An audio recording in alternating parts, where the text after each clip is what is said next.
How do you do, kind folks? They said. What's up, what's down, what's left and right, folks? Sammy J, what's new today? Nothing much. Just living life. Slamming skits back together again. That's right, kind folks. I'm here. That's right. Slams here with co-host Skits. Skits, how you doing? Hi diddly ho, neighborino. Uh, pretty good, pretty good. Yeah, not too bad. Just another day, another dollar amount. uh, Yeah, trying to scrape by through every dollar these days.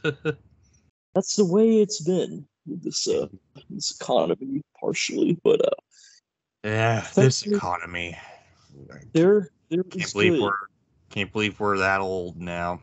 Talking about Yes. the economy. Yeah. Oh man. Oh boy. Anyway, though, you know who's good in any economy? A certain man with a He's the certain receding angriest hairline. gamer you've ever heard. He's the angry Nintendo nerd. He's the angry Atari Sega nerd. He's the angry video game nerd. Or otherwise known as the AVGN. Yes, ladies and gentlemen, we have decided to make another video on Angry Video Game Nerd. We did another one in the previous iteration of this podcast. Yes, it's been a hot minute. Yeah, but there's been some developments in the AVGN world that we're going to discuss. Yes. Quite right. Quite right.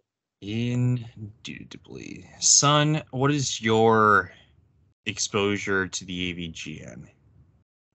Well, I think I found him when I was in middle school, if I'm not mistaken. Um, just that's when I, got my iPod Touch, and a little later in middle school, my Gen 1 iPad. That's how long ago that's been. Uh, which I still have somewhere, and I was just on YouTube, and it had its old logo still, probably the star rating even, and I was just looking at gaming stuff, like especially retro gaming. That was probably, one of the prime eras of my console gaming collecting days, and looking at relative media associated with said hobby, I found the AVGN, and I was laughing really hard. And eventually, I just kind of kept watching more and more episodes. And one night, I actually did stay up so late that I watched the sunrise.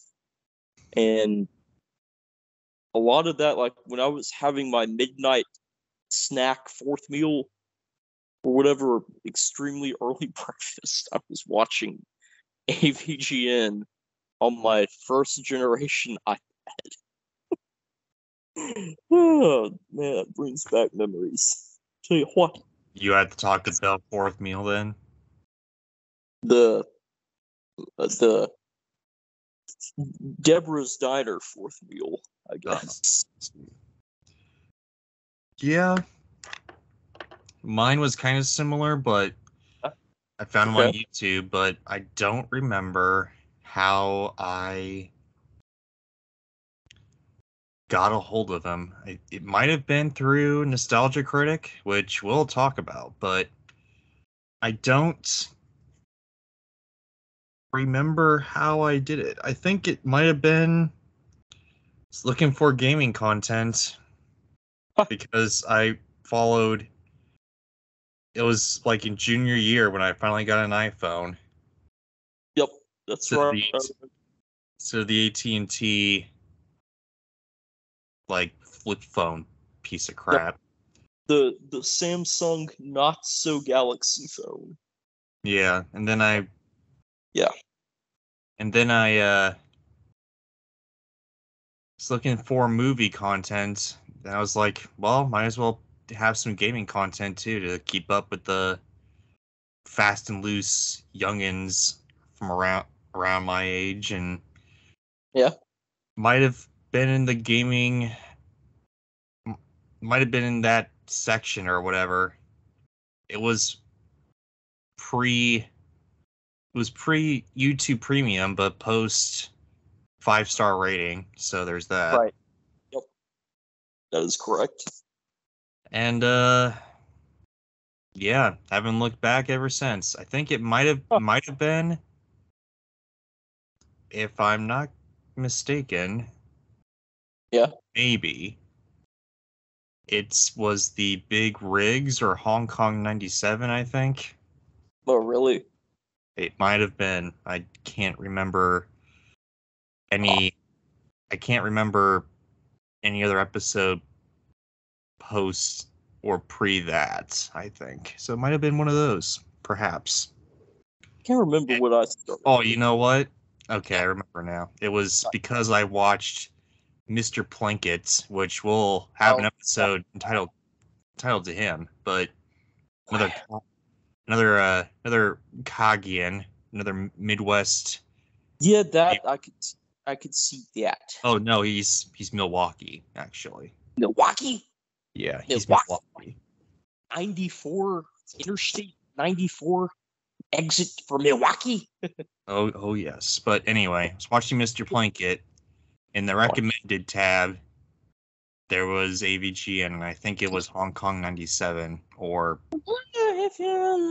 Anyway, which I think we played on the channel. So if you oh, guys we want to watch, did. I am picturing us at our former residence, sitting there playing it on the classic. indeed. Classic.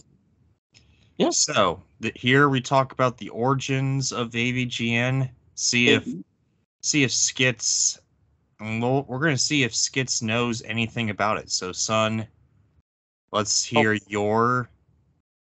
hear your interpretation while I give you the actual facts. So let's see how much Skits knows.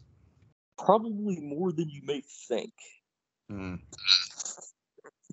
So I'm not gonna go like hardcore into like his formative years, but uh let's just start with Well, he grew up loving film and well wanting yeah, to create film and all that type of stuff. He he big gamer back then. yeah, I think he got a NES when the Nintendo 64 came out or something like that. Oh really? Huh. No, no. He played it when it was new. I remember that for a Oh, fact. I think he's even got footage of him getting something NES related for Christmas he as a does. child. Yeah. He Okay. does. And continue. Yes. So A gamer from birth. yes. And you know, he grows up games. Uh probably Games are his name. yeah, heaviest uh focus probably was on the NES if I had to take a guess. Uh I think he had that, the Super Nintendo. I don't know if he had the Genesis back then. No, he didn't. I remember that from a specific episode. Uh, then, you know, he got to the college age, and let's see, as He far as denounced his gaming thing and started to go movies. Heck yeah. And now then quotes, but yeah, he did go into the filming school, pursued that career, and still is pursuing it. I suppose. I believe he does some kind of uh more like pro level film work and film editing, you know, outside of his AVGN stuff. which we can get into that a little later. But eventually it turned into him and his buddies were joking around about what if we had this video of some guy who was so just butthurt about the past, about his gaming days of the 80s, where he just couldn't let go of the disappoint he had. And it was all like a joke, I think. You skipped the point. All right, what did I skip? Forgot the creation of his website, Cinemassacre, which came before that. Okay, I haven't looked into Cinemassacre before AVGN was a thing, so I couldn't tell you anything about that. It was a thing. So he wanted to use the internet to kind of, because it was blooming, like post-college days, I guess, or in his college days. So he decided to create a website to hope for his skits and all that to kind of hopefully get discovered. And he called it Cinemassacre, I guess because if I remember correctly, he still loves horror. I mean, of course he does. Oh, well, yeah, that's a given. So he kind of wanted to create his own production company to kind of make horror type of stuff. So that's kind of why he created that, I think, if I'm not mistaken. And then he created a bunch of different videos and stuff like that, like, I don't know, some kind of skits and all that, because YouTube was not around by that point when he was creating stuff. I gotta pull that up on the Wayback Machine later. I'm curious. Huh. And now, continue. Yes, thank you for mentioning that. And like I just said, I'm gonna look that up on the Wayback Machine later and see what his website was pre-YouTube. Anyway, so at some point, YouTube existed. Google did not own it, but also existed separately. No, you skipped another point, son. What was before that? We go back to America. We're going to talk about his trilogy of video game reviews. Well, yeah, but was that pre-YouTube also? Yes. Oh, okay. I guess he uploaded that to YouTube a little later than when it. Okay, interesting. Did not know that either. Very cool.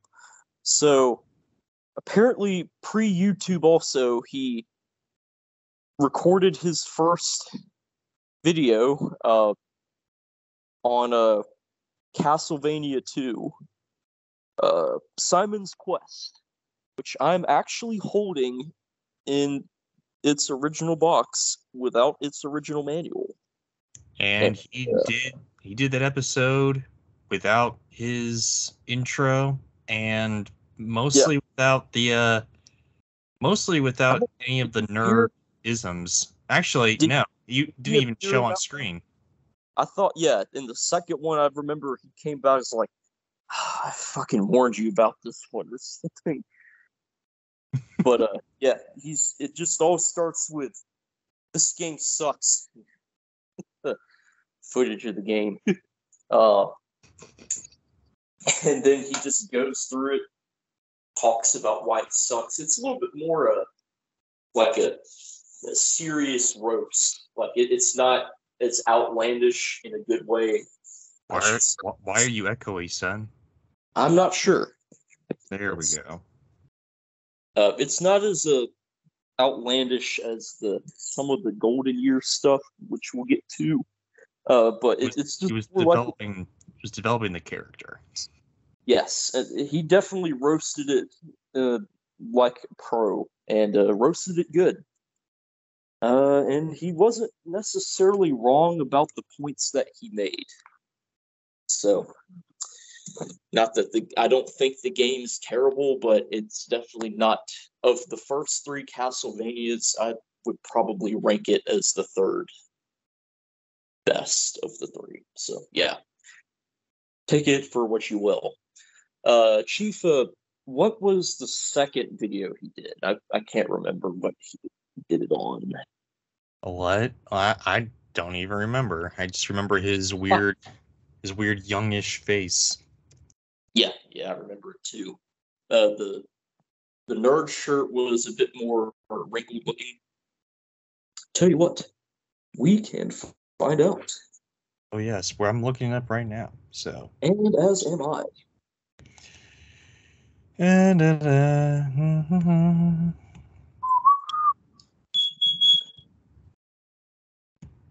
Oh, he still has here. Nice. Oh, he's got a NES Monopoly video. Oh, I can't wait. Yeah, he does. I mean, Like, where have you been? that was a day ago. So, okay, I'm curious about that. That's one of the best ports of that board game ever made, in my opinion. Not gonna lie. Let's see. Sort by just. Wait, what? Wait a minute. Where is it? Where'd the first one go? Did he take it down? His first video? Yeah, did he take it down? No, it's No, on the. It's Dr. Jekyll and Mr. Hyde, son. Let's see. Dr. Jekyll and Mr. Hyde for the NES was his second video. Yep, I see that. He references that to this day as being.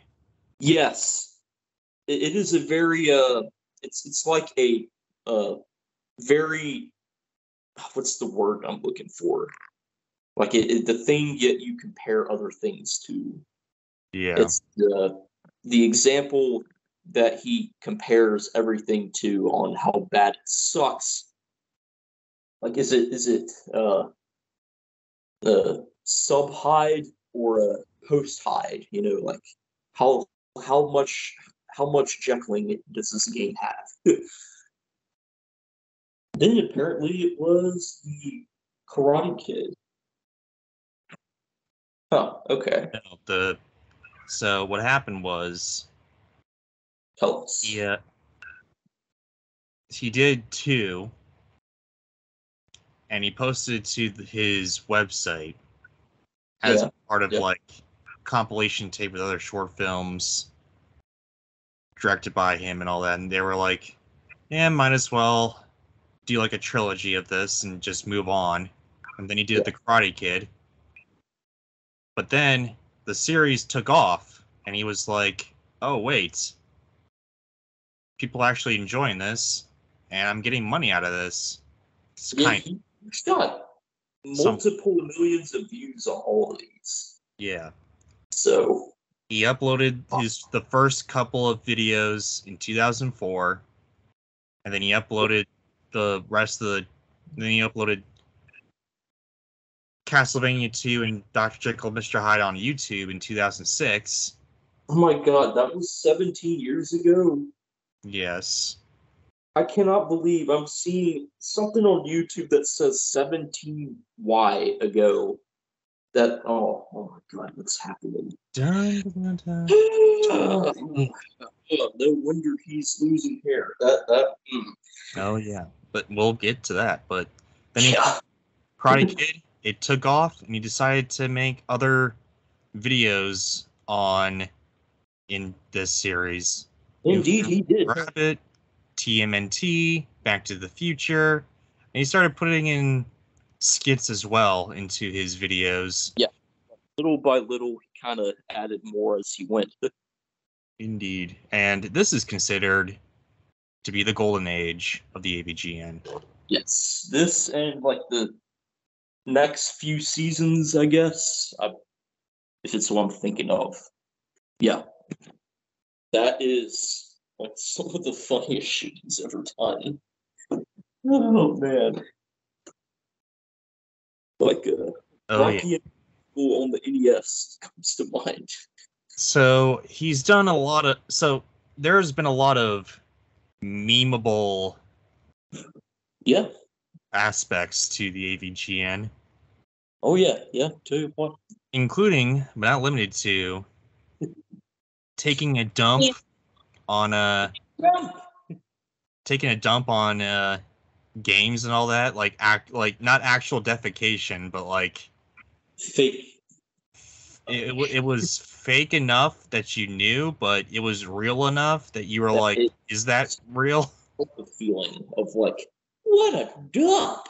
Oh, that's Oh yes. And then there was so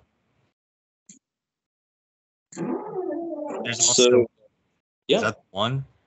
No, folks, that was not the one herself coming out to say, son, get up, doing. Son, what are you talking about, AVGN, son? Yeah, exactly.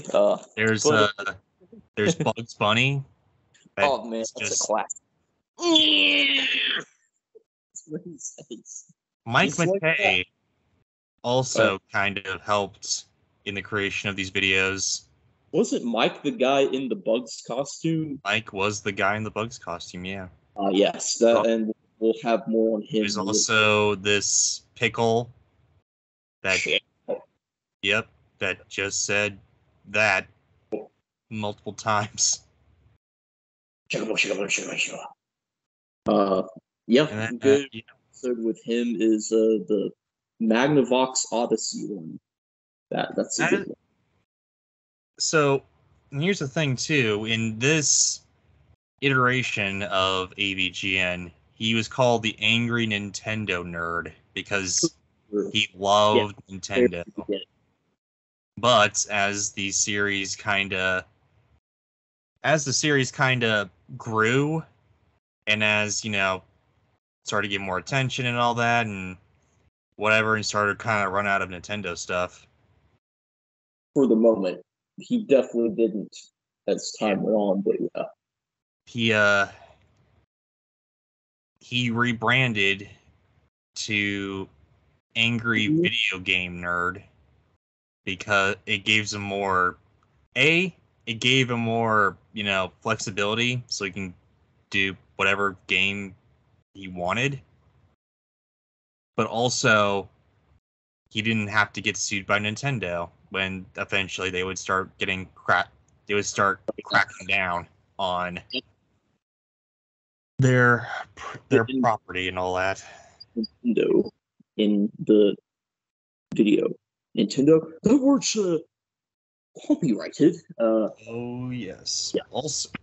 Also worthy of note here is that most of these videos, especially in the early days, were the ant days. They were what? The ant days. Yeah.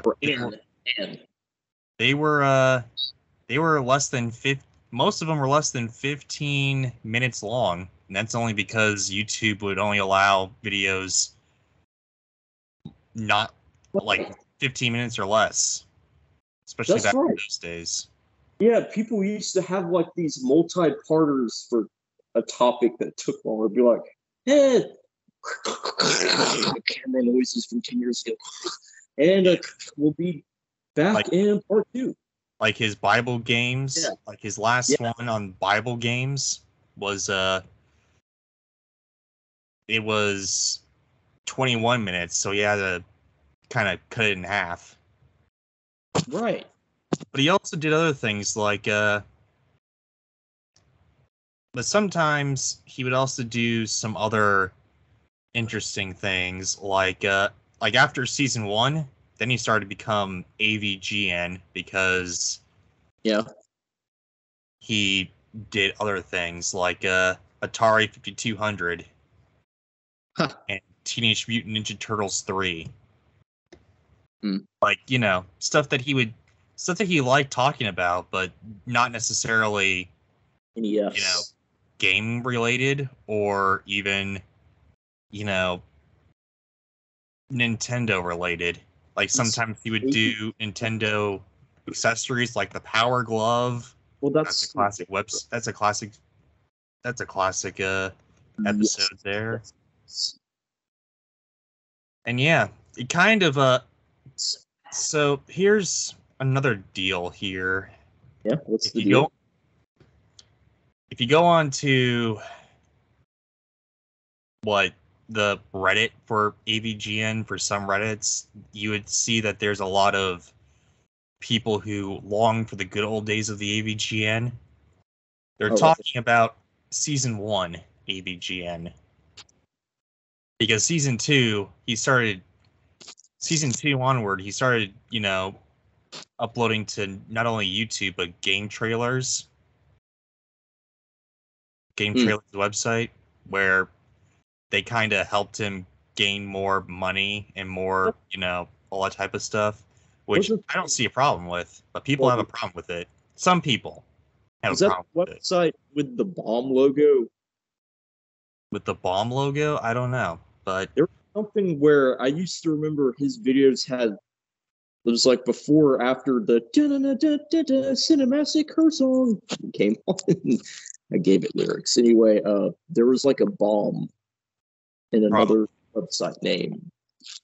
Probably. If you saw it with Silver Surfer or Die Hard or Independence Day or The Simpsons, Bugs Bunny's birthday blowout, you see with that one, then yeah. Also Atari porn. Oh yeah. In Atari. Yeah.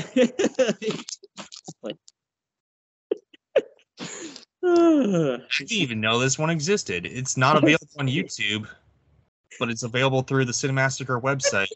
Took it off YouTube? No, he couldn't upload it to YouTube. I've definitely seen that one on YouTube before. It was probably on a re-upload or something. Interesting. He also did stuff like Nintendo Power, which is something that's very interesting, in my opinion. Son, what is your thoughts on... Yes. Hold on. What's your thoughts on AVGN Golden Age from, let's say, season 1 to... I'm going to try to see when he started making the movie, because that, as with VeggieTales, that kind of signaled the beginning of the end for the Golden Age. So we'll be 2012. So season 1 to season 6, I think. Trying to figure out how to find where are you finding the seasons at? I found them on Wikipedia, but okay. If you want to give your own conclusions on what seasons are which, please comment and let me know, because Wikipedia is the only resource that I use. Dun, dun, dun, dun, dun, dun, dun, dun, dun. Hey. Which season? It's 1 through 6, you said? 1 through 6 is 1 through 6 is the unofficial, but in our thing, the official Golden Age. Yes. Let's see, 23. While he looks at that, I'll tell you my favorite ones. Yep. My favorite episode that I would consider, it's on the cusp of it. Kind of. Yeah. You really squint. But I love his Christmas stuff. 12 Days of Beeps. Yeah.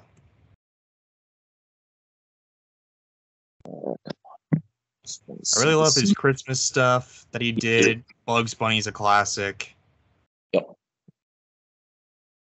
My favorite episode, not only of AVGN, but not only of the Golden Age, but the entire AVGN, if you really squint, you gotta really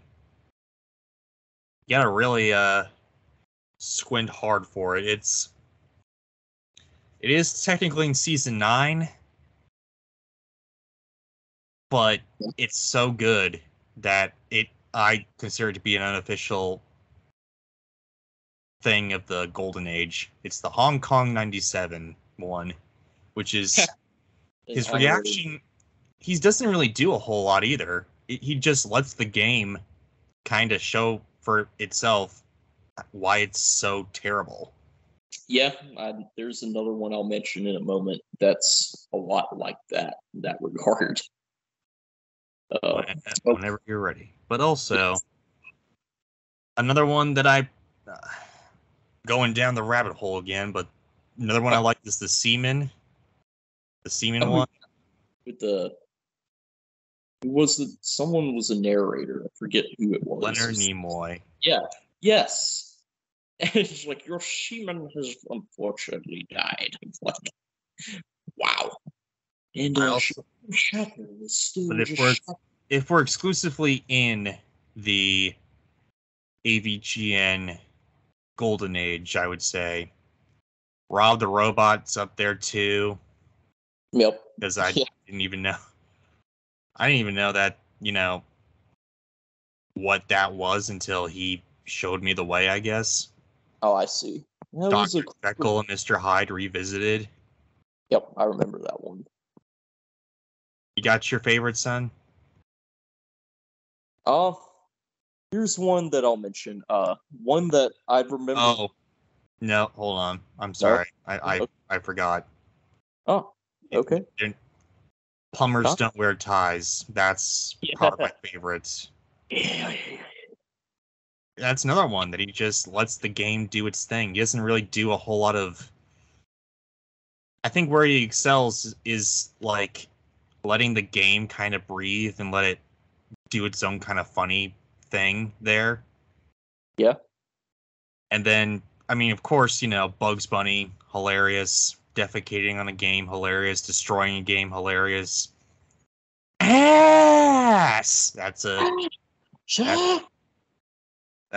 hilarious too, but I don't know. I just like the ones where he kind of does the worst game ever conceived or imagined and just lets the game do its thing and he's just reacting to it. Yeah. It's lower budget, but I just love his reactions to it sometimes. Yeah. He's just that talented with it. Yes. And now Skits' favorites of the Golden Age begin. Okay. The episode that I was going to talk about is actually in season 7. We'll come to that shortly. Let me see. Plan B is in this season. And while he's back at it again. Back at it again, kind folks. He doesn't know what he's doing. But, yeah, so I guess I'll talk about some other things he kind of did. Yeah, so can't really talk as much about that. Yeah, so I consider this to be the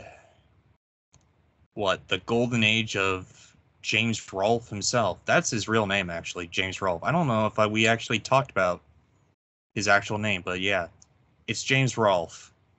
Yep. AKA the man himself. He created a lot of very interesting things that kind of spawned other things in the internet, YouTube's particular. Like, let me see exactly when he created it. I believe he created this during this time, but we're going to double check. All right. This one.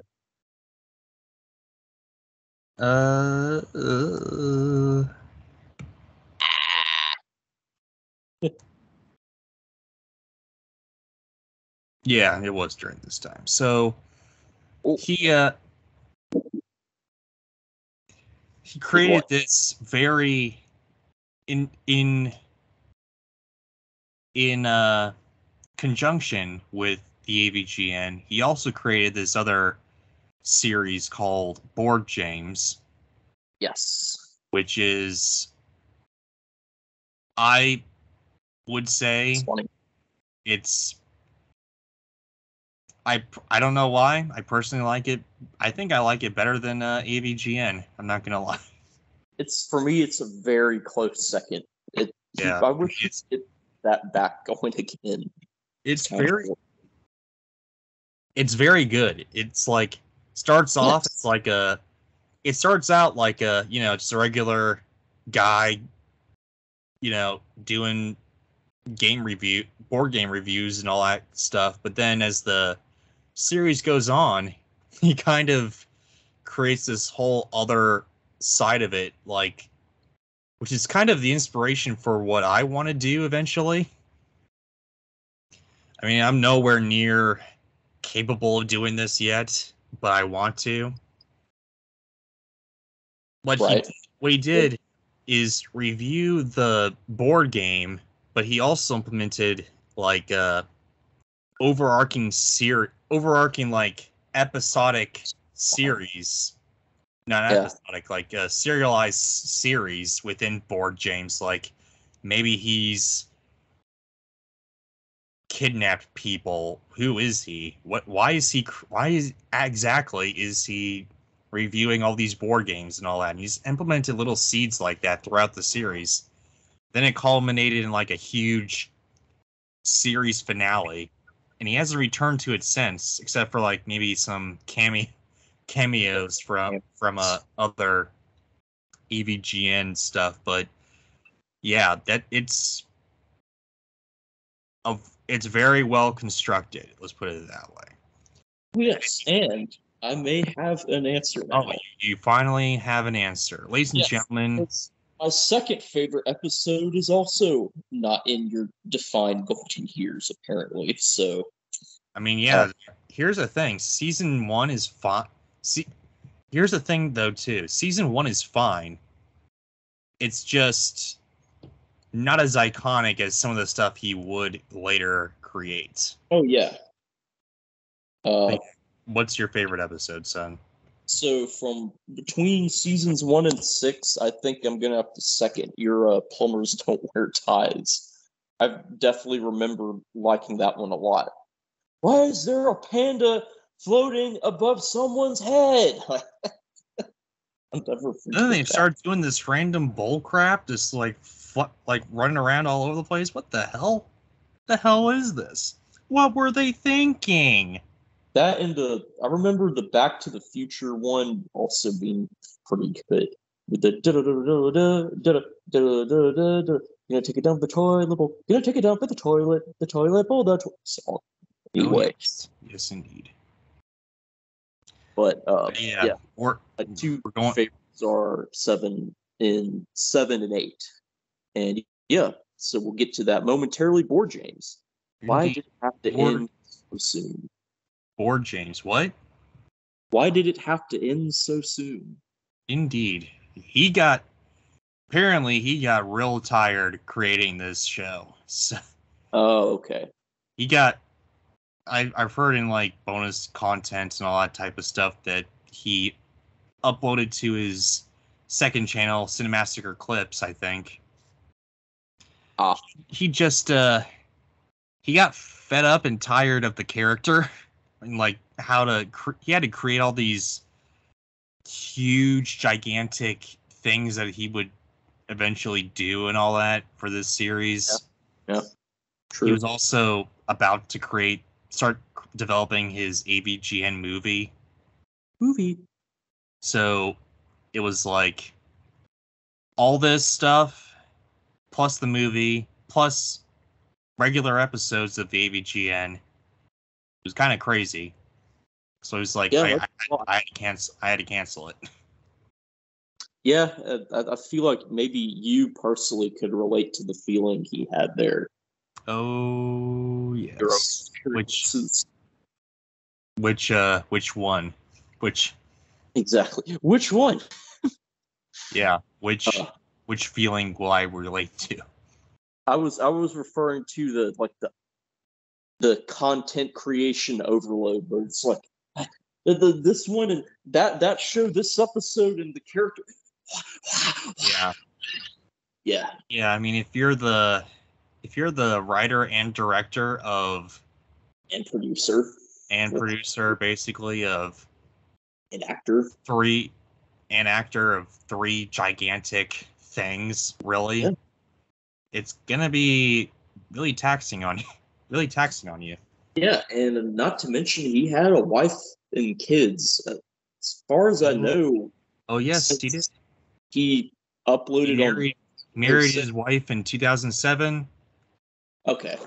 I don't think we should mention her names because of privacy reasons. I don't know. It says on Wikipedia, but we're not going to say anything. I don't. Also his kids, who he also, which I was going to do during like the Dark Age or whatever, but Yeah, you can say eventually did some things featuring his daughter. We don't see his daughter, but we'll talk about it. But anyway. Yeah. It's all right. With Board James being covered by Slam, the only thing I'll mention on top of that before we continue here is I did like his episode where he came out with this board game that he created as a kid. Yeah, there's that. He's actually played it. It's very cool. It's very interesting. You would think that he would have been reviewing a lot of the popular quote unquote board games like Game of Life, Candyland, Monopoly, whatever. But there it is. He actually reviewed a lot of the more obscure board games, which there's like a 3D board game that he did and all that I didn't even know could even exist. Well, a lot of these games he reviewed, I think, were popular and produced widely back then, but then they got discontinued. So we from our generation, didn't grow up with a lot of these. Some of them were around, but like I had never heard of them. But then later, sure enough, there it was on the Walmart shelf, aka Mr. Bucket. Mr. Bucket? Yeah. Oh yeah, he implemented Mr. Bucket in the series finale too. That was kind of funny.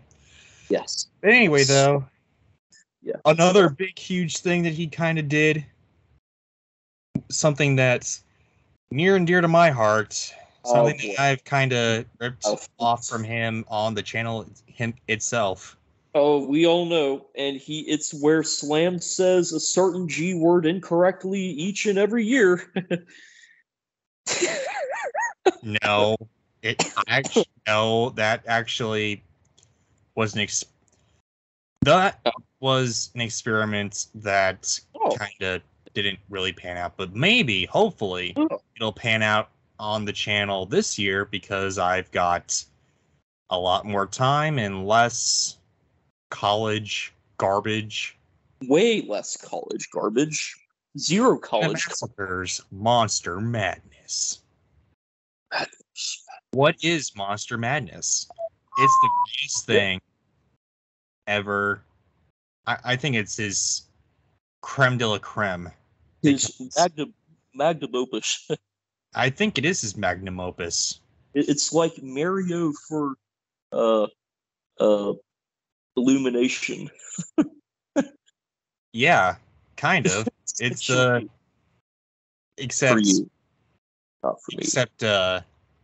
Except Illumination needed something good in their library, whereas AVGN had a lot of great things in his library already. That is true. And he wasn't even at the same budget level. Not even close. Indeed. But you're right. It's crazy if you think about it. But yeah, anyway. Cinemassacre's Monster Madness. This is where he just did like a 2-minute review every day in the month of October. Nope. Mostly, I think, to boost the traffic on his website and all that, which we'll talk about. Don't you worry. But but basically, he did like a 2 to 5 minute ish review on a old or obscure film in the horror genre because he loves horror. And Oh yeah. Oh yeah. and yeah, it ranged. So Monster Madness ranges. It always has a theme. What that Yeah. theme is, it's kind of up to him because Yeah. there was a Monster Madness Godzilla-thon. I remember. Oh yeah. Remember when he did that. Cinemassacre's Monster Madness Godzilla-thon. I think I remember that. I don't know if I've seen it, but I'm familiar. Now that you Where mention it. he did every single Godzilla film up to that point. The Oh, what's first one he did was actually like an introduction to horror, which is like Makes the sense. creme de la creme of horror films. If I can get let me just see if I can look it up and see exactly what that is. Massacres, Monster Madness. And of course the Cinemassacres, Monster Madness. I like it. Sinner Monster. There you go. Cinemassacre, yes indeed. There And it is. there's nothing here. So I gotta go onto YouTube to figure that out. The big why. Monster Mad. Because there's a few that I want to say, but I don't remember what they are. But we'll go on to actually Cinemassacre's website and we'll figure that out, kind folks. Gotcha. Cool. So there was the history of horror. We're just gonna spell all these out for you. So history of horror, Godzilla-thon, Camp Cult. He actually started this in 2007, like a year after AVGN. So wow. That's very interesting. Camp Cult, just like which is I think is not necessarily cults, but like cult films, like I don't know. This like say Super Mario Bros. Like the live action movie. You know how that some people kind of like that. Oh, like something stuff with cult followings. Is that what you're getting at?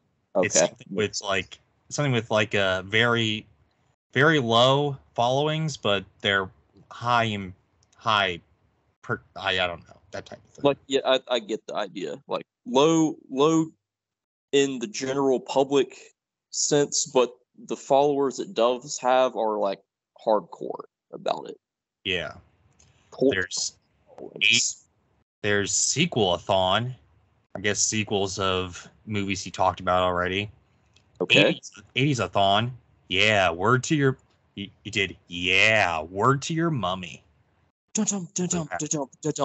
Sequel-a-thon 2, Monster Madness 8, Monster Madness 9, Monster Madness X, Son of Monster Madness. Let me see if there's... Oh, there's just got a list of all of them. All right. And all that type of stuff. We'll get into more Monster Madness in the Dark Age because there's a reason why. The Dark Age. We'll get into that. But anyway. Okay. And yeah, I think that's. Yeah. I think that might be. Oh no, there's. You know what's BS show? You know what? Oh, yeah. That's just his random show that he just talks about. I like it. It's very doing this very underhanded, I guess, but like I'm not giving it the proper levity, I guess, but it's his show where he just talks about random stuff, which random BS, if you will. Yeah, random BS that he does not like. That he thinks is BS. Yeah, which ironically some people tend to say that kind of So here's the thing. A lot of these things, since James was good at making videos, and he made so much good content on YouTube when most of the time you get Charlie bit my finger or whatever, that type of crap. Charlie. Yep. A classic, but not the nerd. Yeah. He kind of spawned some genres in YouTube, kind of. Yeah, I kind of felt like he did that as well. I never really dove into that deeply, but I think you're right. So you know what's BS? You know what's BS? Kind of spun off into the commentary community, sort of, on YouTube, where they kind of talk about stuff they hate or stuff they need to talk about, like, except now, like, you know, I Hate Everything, which is another channel that I watch. It's very similar to You Know What's BS. And he talked a lot about YouTube drama and all that crap, and everyone else talked about YouTube drama, regular drama, whatever. So he kind of spawned that. Board James kind of spawned off, like, you know, content on YouTube with overarching plot lines, I guess. Like, you can make movies and TV shows on YouTube, sort of, you know, in high quality. And then Monster Madness kind of implemented the, you know, every day you get a little review for a month, basically. It kind of spawned off all that type of stuff. It kind of makes me wonder, actually, did he actually spin himself off in the sense of, he had his Monster Madness, where it was like a review a day for the season. And then he did his 12 days of Shitsmas for the Christmas season. Like, did he spin himself off unintentionally? What do you think? I don't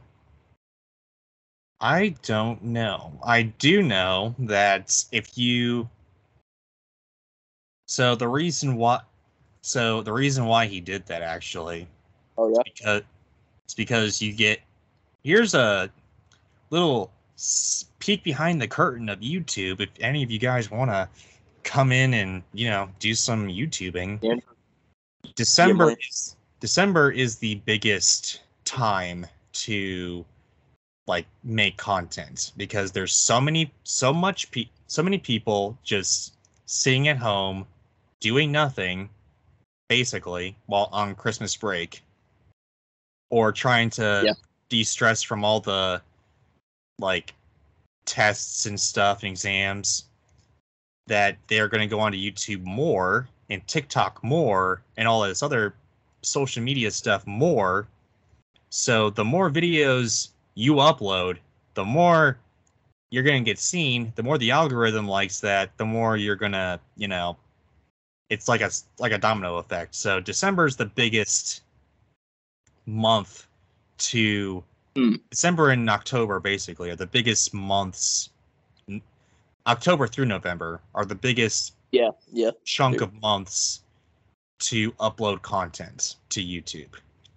Yep. So I think AVGN saw that. I think it started out like, oh, I like monster movies, might as well just create, this.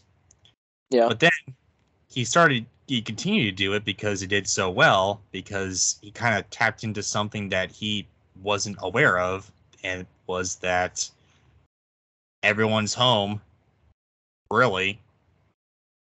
Everyone's starting to come back indoors and just watch YouTube for hours and hours. Might as well continue to upload during October and keep this momentum up, Yeah, for sure. And that's one of the reasons why he did the 12 days of estimates. Yeah, because is not allowed to say shit. Just don't want to, but Yep. anyway. Every once in a while. But anyway, he did what?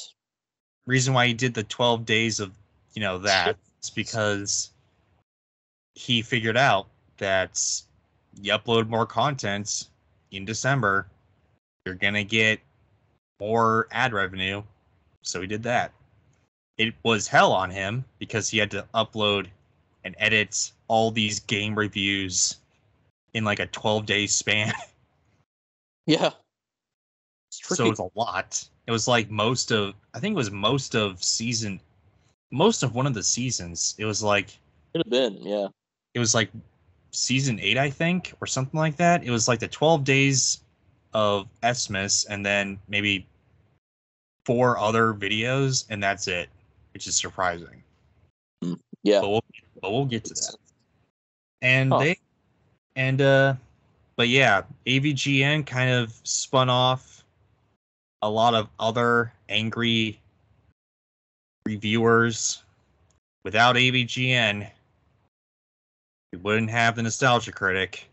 AKA the Critic, which I call the Joylet Toilet. Because that Joylet, Illinois is where he goes to this theater that yours truly, Slam and Skits, visited, and Slam could not take photos in, but it was still pretty cool. But I did. I did. Oh, we might see a review later.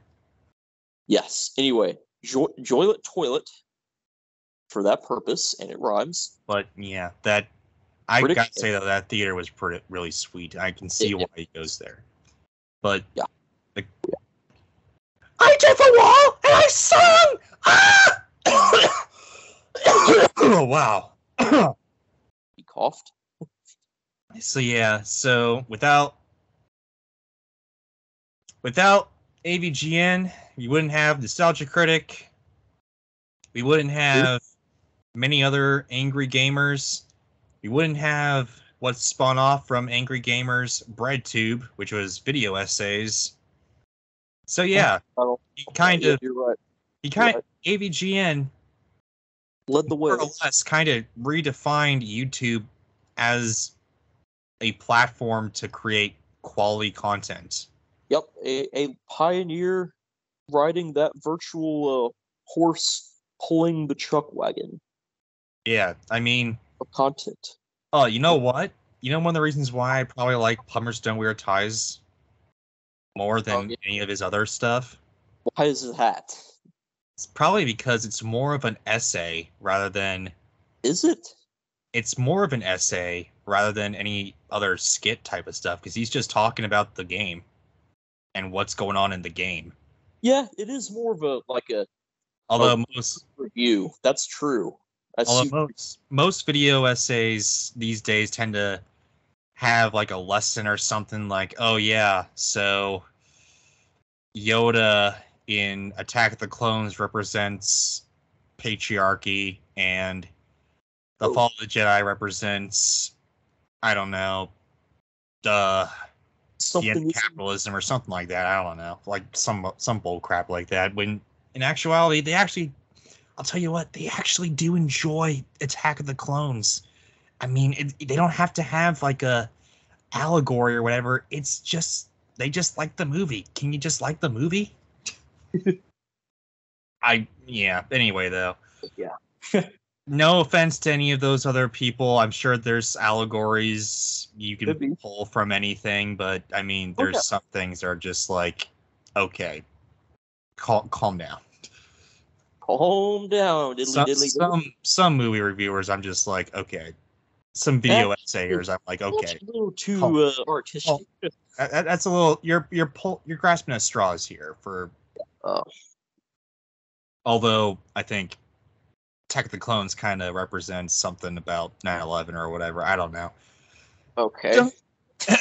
Or like America's response to 9/11 or whatever. I don't know. Anyway.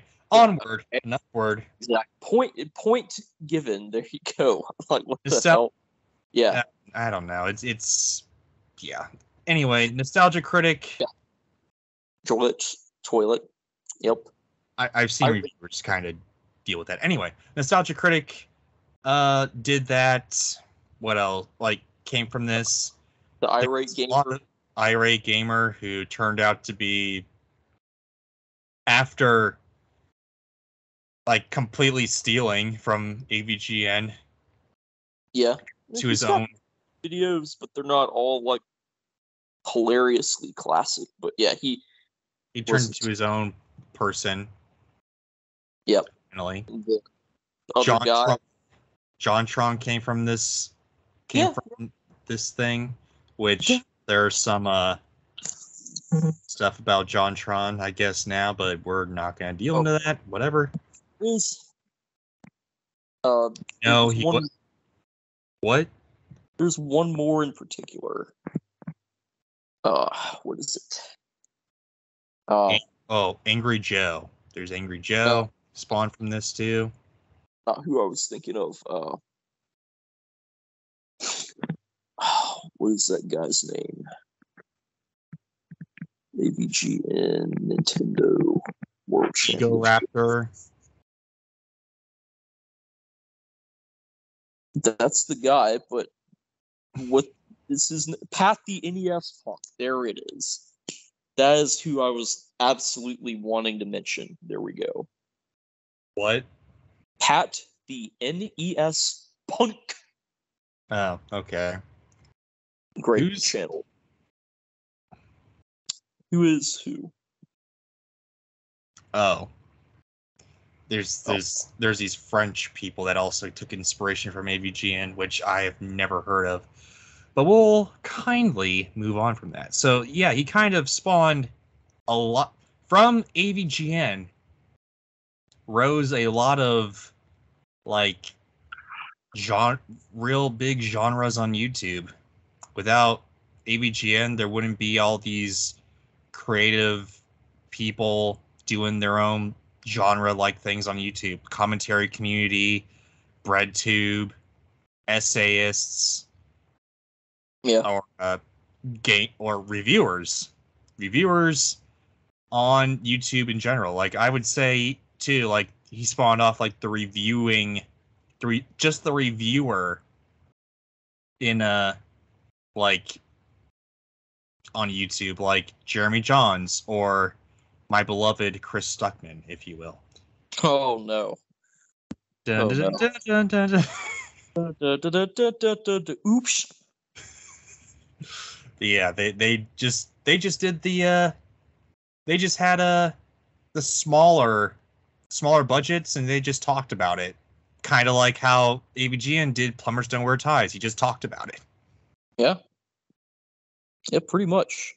Yeah, basically. That's really about it for the Golden Age. At least in my opinion. Son, what else do you have to say about the Golden Age? That's it. That's all I got. That's all you got. That's really it, because a lot of my favorite episodes come from the seasons following your 1 through 6 era here. Quite. All right. Well, then let's get into the second. Let's get into, before we get into Silver Age, let's talk about the movie. So the reason why the Silver Age even exists is because James decided to create this film called The Angry Video Game Nerd, the movie. The movie. And he did all. This is another thing he kind of did that was very different from other people, and he got a lot of crap for this back in the day. Yeah. Although everyone does this. Everyone does this nowadays. Like, it's, yeah. So, what happened was, he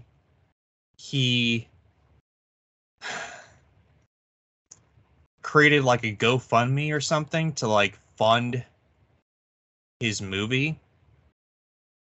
Oh yeah. Yeah, I remember that. And B, he didn't upload the movie for free. He had it under like a paywall or something. You had to buy it in order to watch it. Ah, The first one, the first real thing was, I guess, was new at the time, so people were like, why do I have to support him? Why is he, just getting all this money when he can just do it himself, People didn't understand. And from a movie perspective, a film perspective, if you're going to make a movie, that's an expensive thing to do, okay? Listen, you got to pay everybody. And that's like a multi-million-dollar venture. Even like a short film, that's like a multiple $1,000 thing if you don't have any like real you don't have any real help or anything like that, like any free help or anything like that. So that's the I mean, I don't mind him for doing that. They kind of subsided once they kind of figured out why he had a paywall. Son, you're there, right? yeah, yeah. Okay, there you go. So he people kind of understood why he had a GoFundMe and all that, which, by the way, a lot of people, everyone these days has a GoFundMe or a Kickstarter or whatever to create their own movies, their own cartoon pilots. I know of a few people I saw at MomoCon, which I might do a video on MomoCon later, but there's most people that I saw at MomoCon have a Kickstarter to create their own cartoons. Naturally, yeah. Their own cartoon pilots, which, hey, more power to you, okay? You know what you're doing, go ahead and do it, I mean, I don't care necessarily. I probably won't pay for it because I don't have that money to spend around, but people who do, hey, go support them, whatever. Yeah. So I don't care about that. Some people took issue with the movie being you have to pay in order to watch it, which I was kind of like, yeah, why'd you do that? Yeah, back when it wasn't as more commonplace as it is now. So It was less commonplace than it is now. There's some YouTubers who actually do make it. They make their own. I mean, they make movies and stuff like, oh, who was it? Shane Dawson. He created his own movie. Smosh made their own movie. Oh yeah. And guess what? Those films, they're behind a paywall too. So James is kind of the first in doing that. Huh. What do you know? Yeah. So not only did he make more money for the payments and all that, but he, creates something that, is actually film quality. Right. And so, son, have you seen the AVGN film? No. Dun dun dun dun dun dun dun dun dun dun. So I actually have. I won't get surprised. into. I actually own the AVGN film. I bet you do, kind folks. I won't go into extreme detail because this isn't a review on the film. It's a review on the AVGN as a whole. Correct. So I'll just give like a basic short summary. It's basically James and his friends making a so bad it's good film. Huh. Basically. Yeah.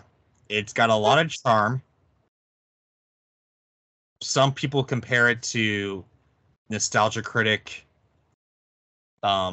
anniversary films that are considered to be some of the most atrocious films, some of the atrocious filmmaking ever in existence. Yep. Which I don't understand. Yeah. I think it's leaps and bounds better. I don't think it's the best film ever made, but it wasn't trying to be, or James was trying to branch out into other film like make films and all that type of stuff. So he might have tried, but I don't like. There's some things that did like a so bad it's good film. You don't start out your film making prowesses with so bad it's good film making. I don't think so. Yeah, it's. But honestly, I really enjoy it because he has a lot of so bad it's good references to so bad it's good films and all that type of stuff. Yeah. But because he was making this film for like 2 to 4 years, it kind of showed in his outputs of like AVGN content, because season 6 there's only 6 episodes compared to season 1 having 17 episodes. Right. And so it kind of started in season 5 where he just made like 11 episodes. But then with this film, he basically did everything himself. So it kind of took some backseat. The regular AVGN episodes kind of took a backseat while he made this film. So, yeah. So season 6, right? Season 6 through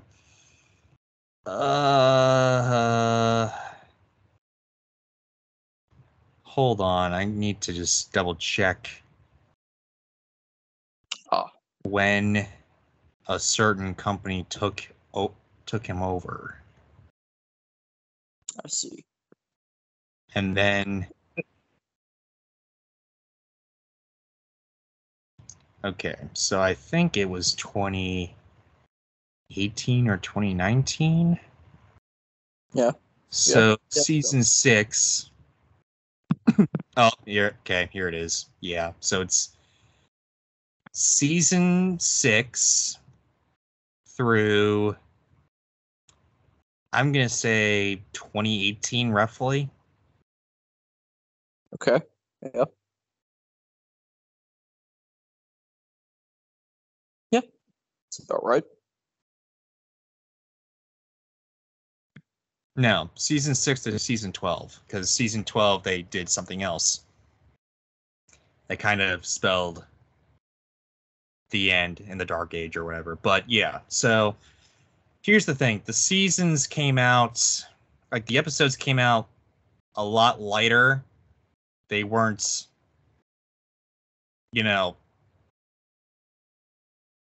quite as good. They were longer, but there were less episodes being released. Which it was like once a month thing. Yeah. If that. However, with that being said, yeah.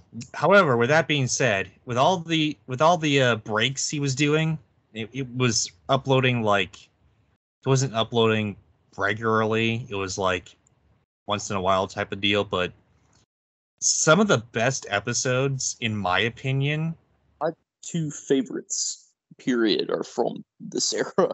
Yeah, some of the best episodes actually come from this era, which, yeah, he took a step back. The reason why I call it Silver Age is because he kind of took a step back and didn't upload a whole lot. But the ones he did were tremendous, I gotta say. They are works of art. Yeah. Yeah, for sure. So, what is your favorite episodes? What's a few of your favorite episodes of season of the Silver Age, son? Slam, time. I'd say give your kind vocal cords a rest and recovery. That was a lot at once. Hey, there's a lot of information, I gotta say. Okay. I mean, holy crap! Surprised you're not hoarse from that. Anyway, the 2 best episodes to me he ever did are from 6 and 7 seasons. That is season 6 and 7. The best one, it's probably gonna be Atari Sports, because it's like everything that you associate the AVGN with in one episode, like what were they thinking, like ass and the fuck and all that combined with like him opening his mouth and eyes as wide as possible is a reaction to how ridiculously simple the game is.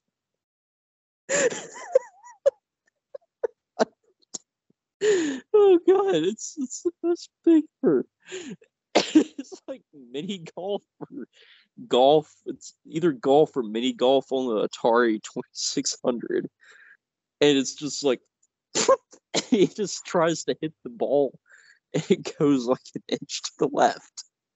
And he just makes that wide-eyed, open-mouthed face. Oh god. Oh, it's like, how bad could this be? Yeah, he was the Golden Age, ironing out his style and all that. Season 2 is when, or Silver Age is when he exploded it.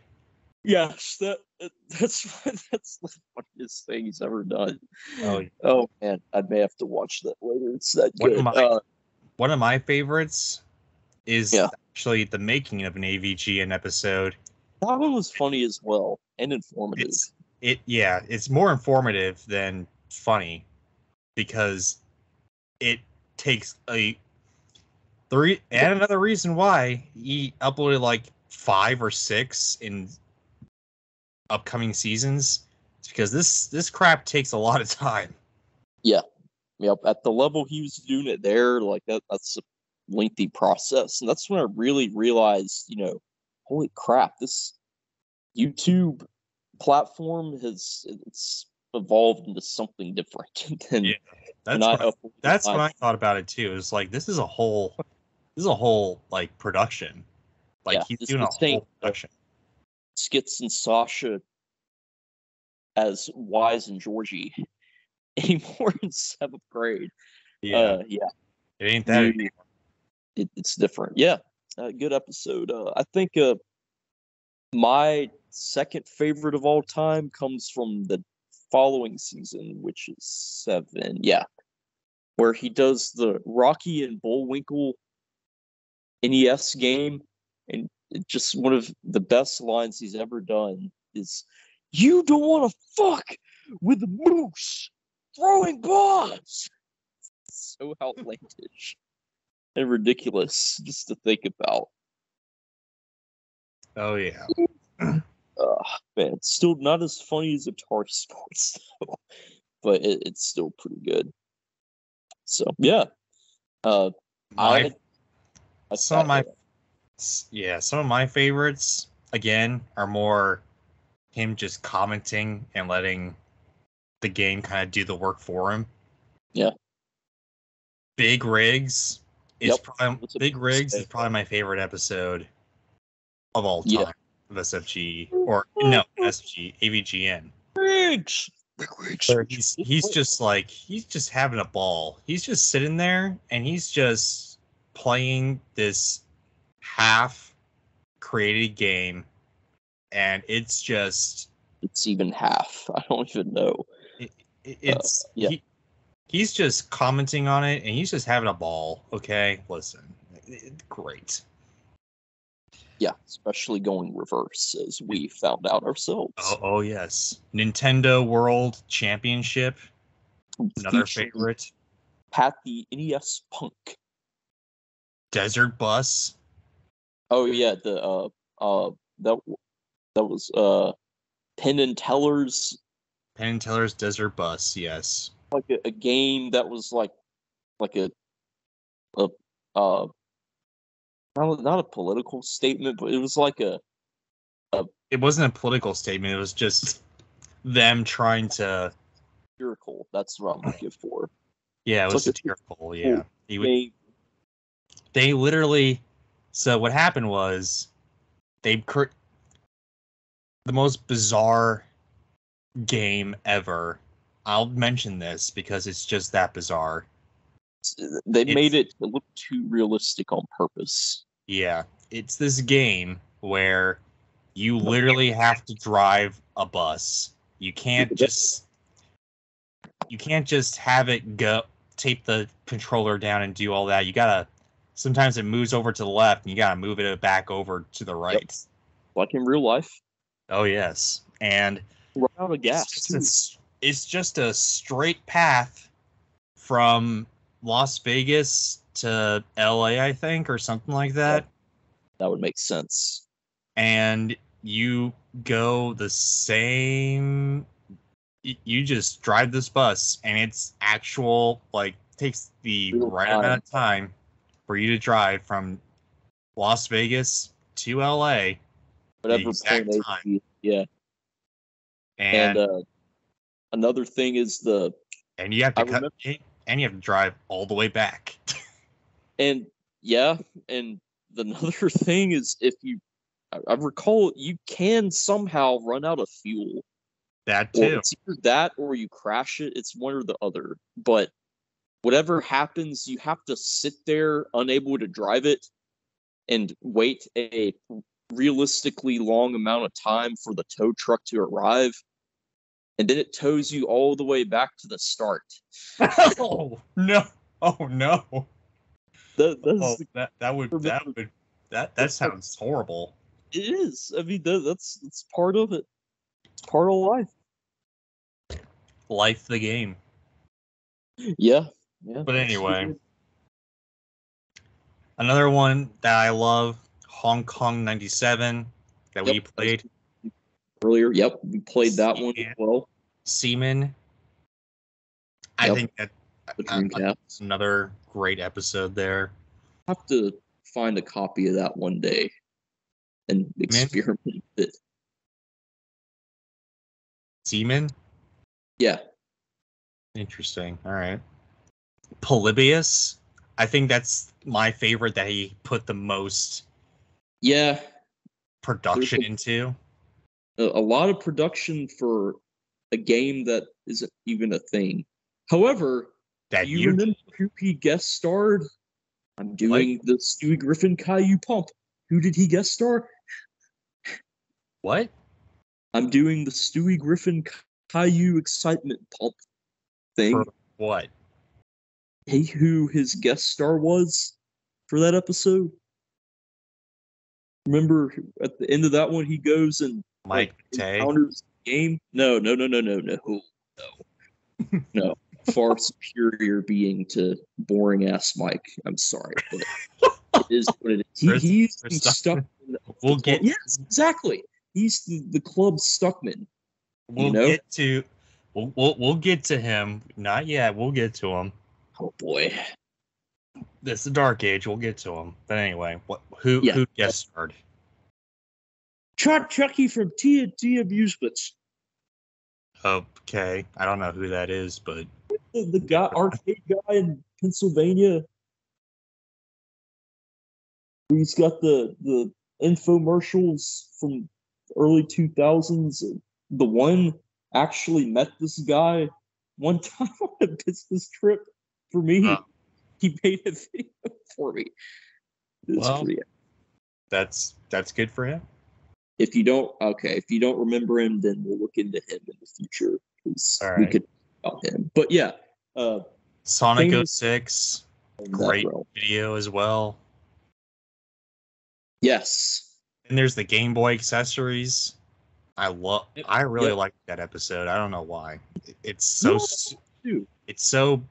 just mundane and stupid, but I like him just attaching crap to the Game Boy. It's because these are some of the most outlandish accessories that you don't need at all. Yeah. The one of them, the one that gives you the light and the magnification, that one practical, but that doesn't even do it. Not that well, but yeah. But anyway, though, the Silver Age, 6 through 12. This is also the time where he kind of, I think he bumped up his game with Monster Madness and Did really started getting into Monster Madness. Okay. He stopped doing board games. Oh, he did. Rest in peace. You know what's BS? He kind of stopped doing that too because I guess he was getting views or something. I don't know. Oh, I didn't know he stopped doing that. He stopped. He took a break from doing that because I think he was being negative a lot. And he didn't like being negative a lot. We'll get into his like personality at the end here, but yeah, he didn't like doing like all this negative stuff. So he's just like, okay, well, let's stop this. He also, I think it's also because if you put, shit on the title of a YouTube video, you're not going to get monetized. True. So, now, when he first came out with that, I believe he would, yes. But yeah, you got a point there. That's true. Nowadays, it'd be a lot harder to make that happen. Oh, yeah. Maybe asterisks in the title or something. What? Maybe if you put stars or asterisks, whatever you want to call them, in the word, that might do it. So we'll get into it. He's still making them. We'll get into it. Okay. Yeah. Save it then. Actually, right now with the Dark Age. Dun dun dun. dun. What a transition. Indeed. So Silver Age, great episodes. My favorite. Less content, but great episodes. The greatest. But like Sonic 06 even, okay? He did Sonic 06 too. So yeah. Season 12 was kind of a little bit of a change here. Yeah. So the nerd was bought out by these Screw Attack. I don't think it's Screw Attack. Screw Attack was before. That's who I was thinking of earlier, and it wasn't a bomb, it was the Screw. That's what it was. Okay, so Screw Attack, he was part of Screw Attack like in the Golden Age, and then he just did his own thing for a bit. And then he got bought out by another company. Not even aware of necessarily? You're not aware of, but I am, because there's a reason why this is called the Dark Age. Because of these people. So let me look this up real fast while you give your final thoughts on oh, wait, hold on. It's not game trailers. So why don't you talk about something that you remember AVGN while I look this up real fast? Sure. Some other notable moments are the NES accessories one, not the Power Glove one. That one's pretty good. Where he drinks the Rollin' Rock branded beer on the Rollin' Rocker accessory. Oh yeah, that was in the Golden Age there. That one's pretty good. It's like Rollin' Rock on the Rollin' Rocker. That's pretty clever. Give him credit there. They had that. He had the what is it's like the U-Force or something. I forget the name of it. Where you had like these sensors and you tried to make these hand gestures within sensors. But yeah.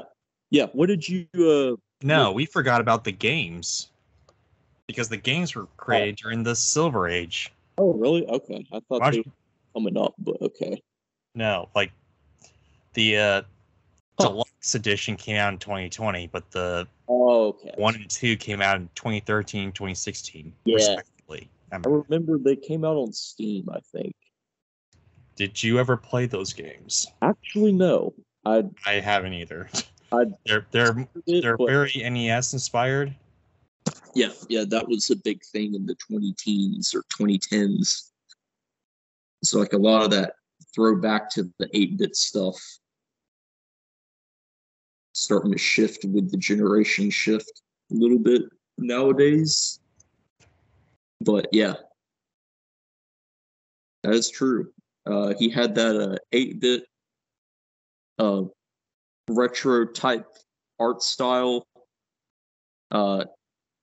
Actually, no, I might have played one of them. Let me think. It had a lot of well tied in references to the show, and like some of the like enemies from the pickle.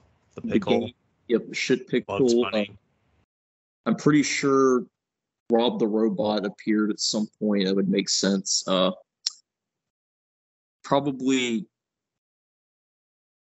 Oh, was it? I bet you there was something with the Virtual Boy. I think he had a zapper gun.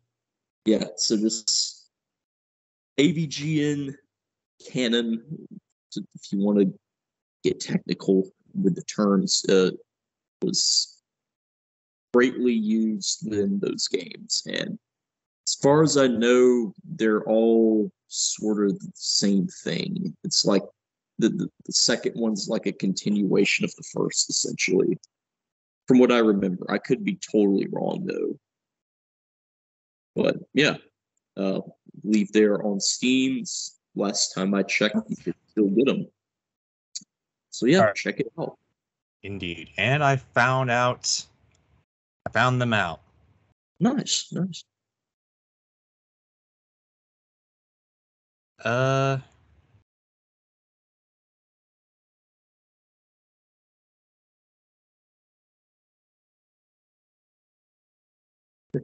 Okay, so take this with a grain of salt because I found them on this AVGN wiki, and apparently in the comments everyone's saying that this is wrong.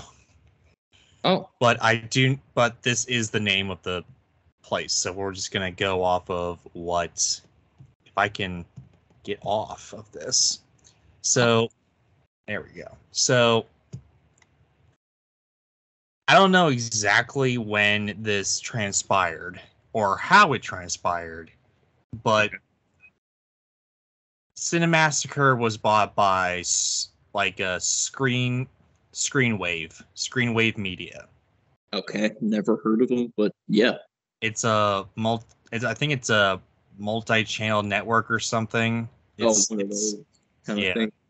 I don't exactly know, but it's like it's a company that gives you money to create content, all that type of stuff. Okay, I see. That's the very simplistic answer. Yeah, I get the idea. So I think it's so I don't actually know when exactly they bought them. They bought Cinemassacre. People said that they bought them. A lot of people say that they bought them like right after Screw Attack and Game Trailers. I guess AVGN left them amicably, I think. Okay. Huh. Probably. I don't know. I don't know. But the main thing is they got Cinemassacre. Probably because more than likely, and I think this is from what I remember like James saying in his videos. Yeah. He was doing this for a bit and alone, and it was very hard. And because of the adpocalypse. Oh yeah. Yep. That's when that on hit. YouTube. It is still this. He had a lot of revenue down the tubes. Also, there was a time when Cinemassacre, the channel, was deleted because of copyright strikes, I guess, or something like that. But then it was reinstated. Huh. So after all that, he was like, okay, I need a backup plan. Yeah. So he sold the company to Screenwave. Okay. Huh. And this is also the point where we'll talk about. So yeah, that's the reason why this is the Dark Age, because he the videos took a very big dip in quality. Took a dump in tradition. Oh yes, he took a big dump when it came to quality. Yeah, but before that, they did suck, but they were not as good for sure. Oh yes. But before that, let's talk about Mike Matei, aka the Chris Stuckman, apparently, of AVGN. I mean, they had that James and Mike Monday thing, which that was fine. I enjoyed that off and on. It was just, they were just kind of complex. Who's son? What? The audience doesn't know. Who's Mike Matei? Good point. So, oops. Let's rewind. Anyway, so we have rewinded the cassette tape or VHS tape. And now, who is Mike? A friend of James. I don't really know how they got to know each other, but met in college, I think. Yeah, that's probably about right. They buddied up. At first, it was more Mike helping out James with his project. And then a little later, they Mike actually kind of helped. Mike kind of motivated James to make this stuff too. So without him, wouldn't have AVGN. True. So there's that. And a lot of people tend to speculate that Mike really wanted this to happen, and James was kind of like, yeah, whatever. But that's a theory, a YouTube theory. I don't believe it, because if James didn't want to do it, I don't think he would do it. Yeah, that's debatable for sure. Regardless, Mike was kind of like in the golden years, that random guy that played the theme song on the guitar that I never knew the name of. And he was in the Silver Age too. He was just he made cameos in the Silver. He made cameos, and they were the most hilarious parts of the whole. Yeah, because that guy's alive. He was like behind the couch. A lot of times when he had the fights, you would just move the couch and be all like, "Hey, what the heck, man?" Yeah. Yep. That was great. Back there. Point being,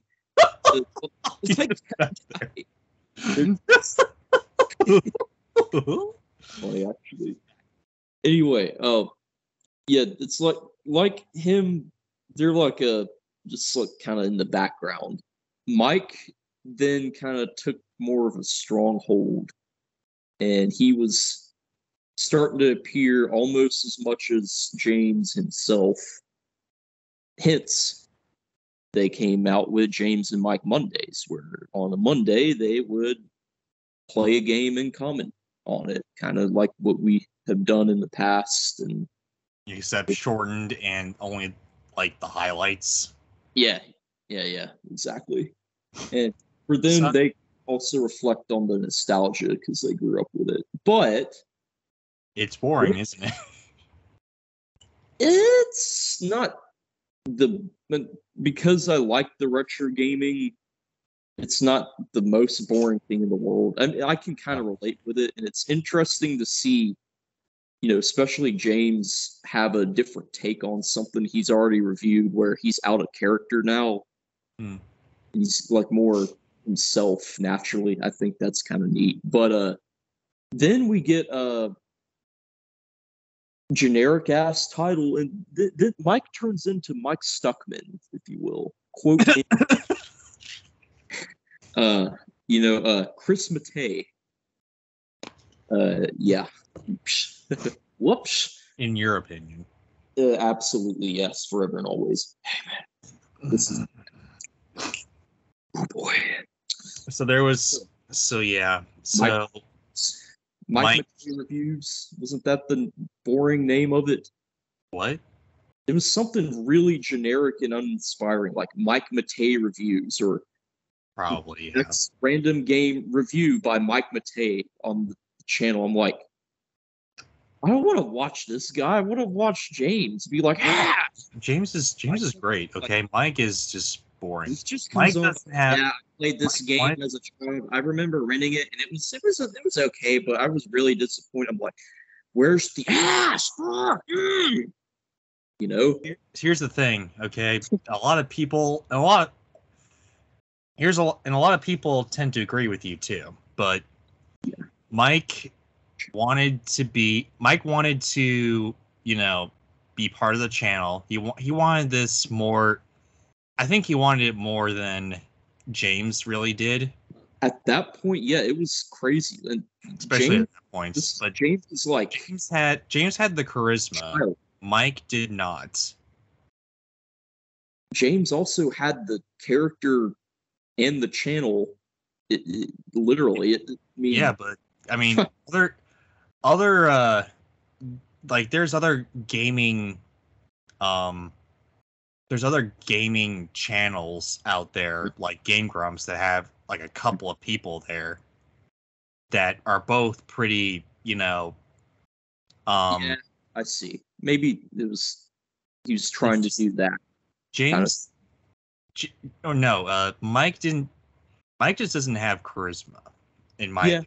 That's what it is. He's not charismatic. He's not like, he doesn't have the same vibe as James does, which which is it's a trait that's you have to have on the platform, unfortunately. Yeah. It's just the way like it is. Stuckman's got charisma. A little bit more than Mike. Especially in his early days, from what I recall, but yeah, then Chris just crossed out. So I think the video that really culminated on Mike's just cringe was the Inspector Gadget really? Video. You know what that is? No, it's probably another one of his random reviews by Mike Matai. Hey guys, Mike here. No James, he's nerding away, and I'm gonna be dull. He's playing Minecraft with Inspector Gadgets. What? And like the animated Inspector Gadget, it's like a picture just of him just moving the mouth and all that. Okay. Mike is playing with Inspector Gadget, and the joke is, and Mike voices Inspector Gadget too, and has the Inspector Gadget's whatever, like, impression. He's like, I want to play Minecraft. Can we play Minecraft? And it's just that over and over and over and over again for 20 minutes. That doesn't really fit the channel. It fits the channel because they're playing a video game. But it does, yeah, I mean, at that it's just really not funny. high level, sure, but yeah, it's just not funny. It's not good. He didn't quite execute it well. It would have been funny as like a joke, or maybe even like if he like a 30 seconds, a third of it, maybe. But I would say 30 seconds. After 30 seconds, if he just said, "Let's play Minecraft," for more than 30 seconds, I would get tired of it. It's like he needs to say that, but spread it out with some other maybe Inspector Gadget quotes or whatever. Yeah. I don't know. Like that would have been funny if he had a good Inspector Gadget impression going on. I don't know. I doubt it was good because he did have it was a good. Oh, was it? It was a good impression because he did all the impressions on the AVGN. That's also true. Right, he did, didn't he? Yeah, but the thing is, Oh, it was just terrible jokes, and it was just that one joke over and over and over again, and I hated ah, it. A he lot didn't of know how to people land them. That's what it was. He had the jokes, but he didn't get the landing of the jokes down. That was his he had problem. one joke, and he Well, overplayed that joke yeah, for 20 minutes. in this case, yes. I was saying like in general, but yeah, for Yeah. sure. So So the what? reason why we're talking about this in the Dark Age Yeah, is what happened? because, Did he do something well, pretty bad? oh well, yeah, he actually did something really bad in like the Golden Age, Silver Age type of deal or whatever. Oh, really? Oh yeah, so he posts Yeah. in the AVGN Reddits. Uh huh. Apparently, there's an AVGN Reddit that I had no idea existed until I found this out. Yep. Yep. Posted a picture of his penis. Oh yeah, I thought it was something porn based, but what It was the is porn porn? based. What are you talking about? I was like, I said I thought it was porn based, but like what? Oh, all right. I can't remember what he did. So he sent a dick pic to the Reddit or Yeah, posted like it. I got a huge. I don't know about you guys, but I got a huge penis or something like that. I don't know. What the fuck? And he had like a tape measure or whatever and all that I, stuff. I mean, Everyone was just like grossed out, I mean, and you can do that on Reddit for sure, but not in that's a not in a yeah, you know it doesn't wet fit not in that. a Reddit that you're trying to that is not associated with anything like that. Not this subreddit. Yeah, Maybe like it's kind of a chastising subreddit or whatever. it, Not it this. anyway. It was wrong. Yeah, It's bad. yeah. Not good. He was Not put good. on extend. He was put on an a leave, if you will, for everything to calm down, and then I guess they later deleted the picture. Thank God. Did you get banned from Reddit? Is that what you're saying? Temporarily? He got banned from the entire Cinemassacre Oh, really? for a So bit James because of this James crap.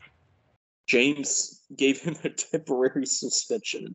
Yeah, That because I thought mean, like he was probably personally. just like, "Hey, listen, you did this. It might be best if you kind of lay low for a bit." Yeah, probably. Yeah, I can see that. But yeah, so there's other instances like that. But the reason why we are talking about this in the Dark Age Yeah. is because Mike Matei left Yes. in 2020, which Yeah. for many people was like a ray of sunshine and hope that it could be great. Yeah. But I think, unfortunately, though, I think he helped James make Yeah. He had videos his better. place. He did have a It's place in the channel. stale toast, okay? It may not be tasty, but it fills you up and allows you to do great things, okay? Yeah. Yep. Stale toast. Mike Matei is the stale toast. The Stuckman, if you will. He is not the Stuckman. Stop that. But anyway. Yeah.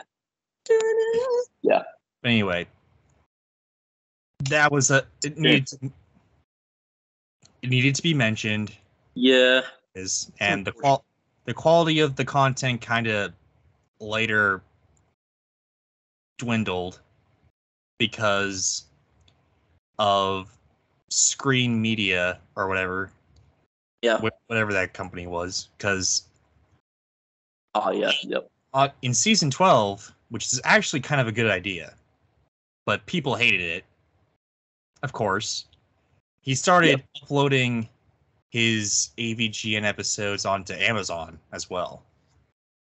And it was like Didn't know that. Huh. Okay. it started out like a month, started like a sort of like a week early to a month early, but you had to pay for Prime in order for it to Oh. you to watch it. Oh, okay. I see. But the thing is, everyone had Prime. Everyone has Prime. They started doing this in 2018. Everyone had Prime in 2018. Everyone has Prime now. Yeah. So it's like kind of like the lesser of two evils. James gets money and everyone watches the content for. You didn't have to watch it early if you didn't want to, but everyone was just like, "Oh, he's selling out or whatever." But yeah. Oh, yeah. I mean that, and if I'm not mistaken, another bright light in the age of darkness here is he had a very impressive, uh, in my eyes, an impressive guest star that he brought on. That I was. There were a couple. We'll get There were a to couple. that. Okay. But right now we're talking about the controversies, I guess. Reason why this is called the Dark Age. Okay. So there's more controversy. Okay. What else? So Screen Media decided to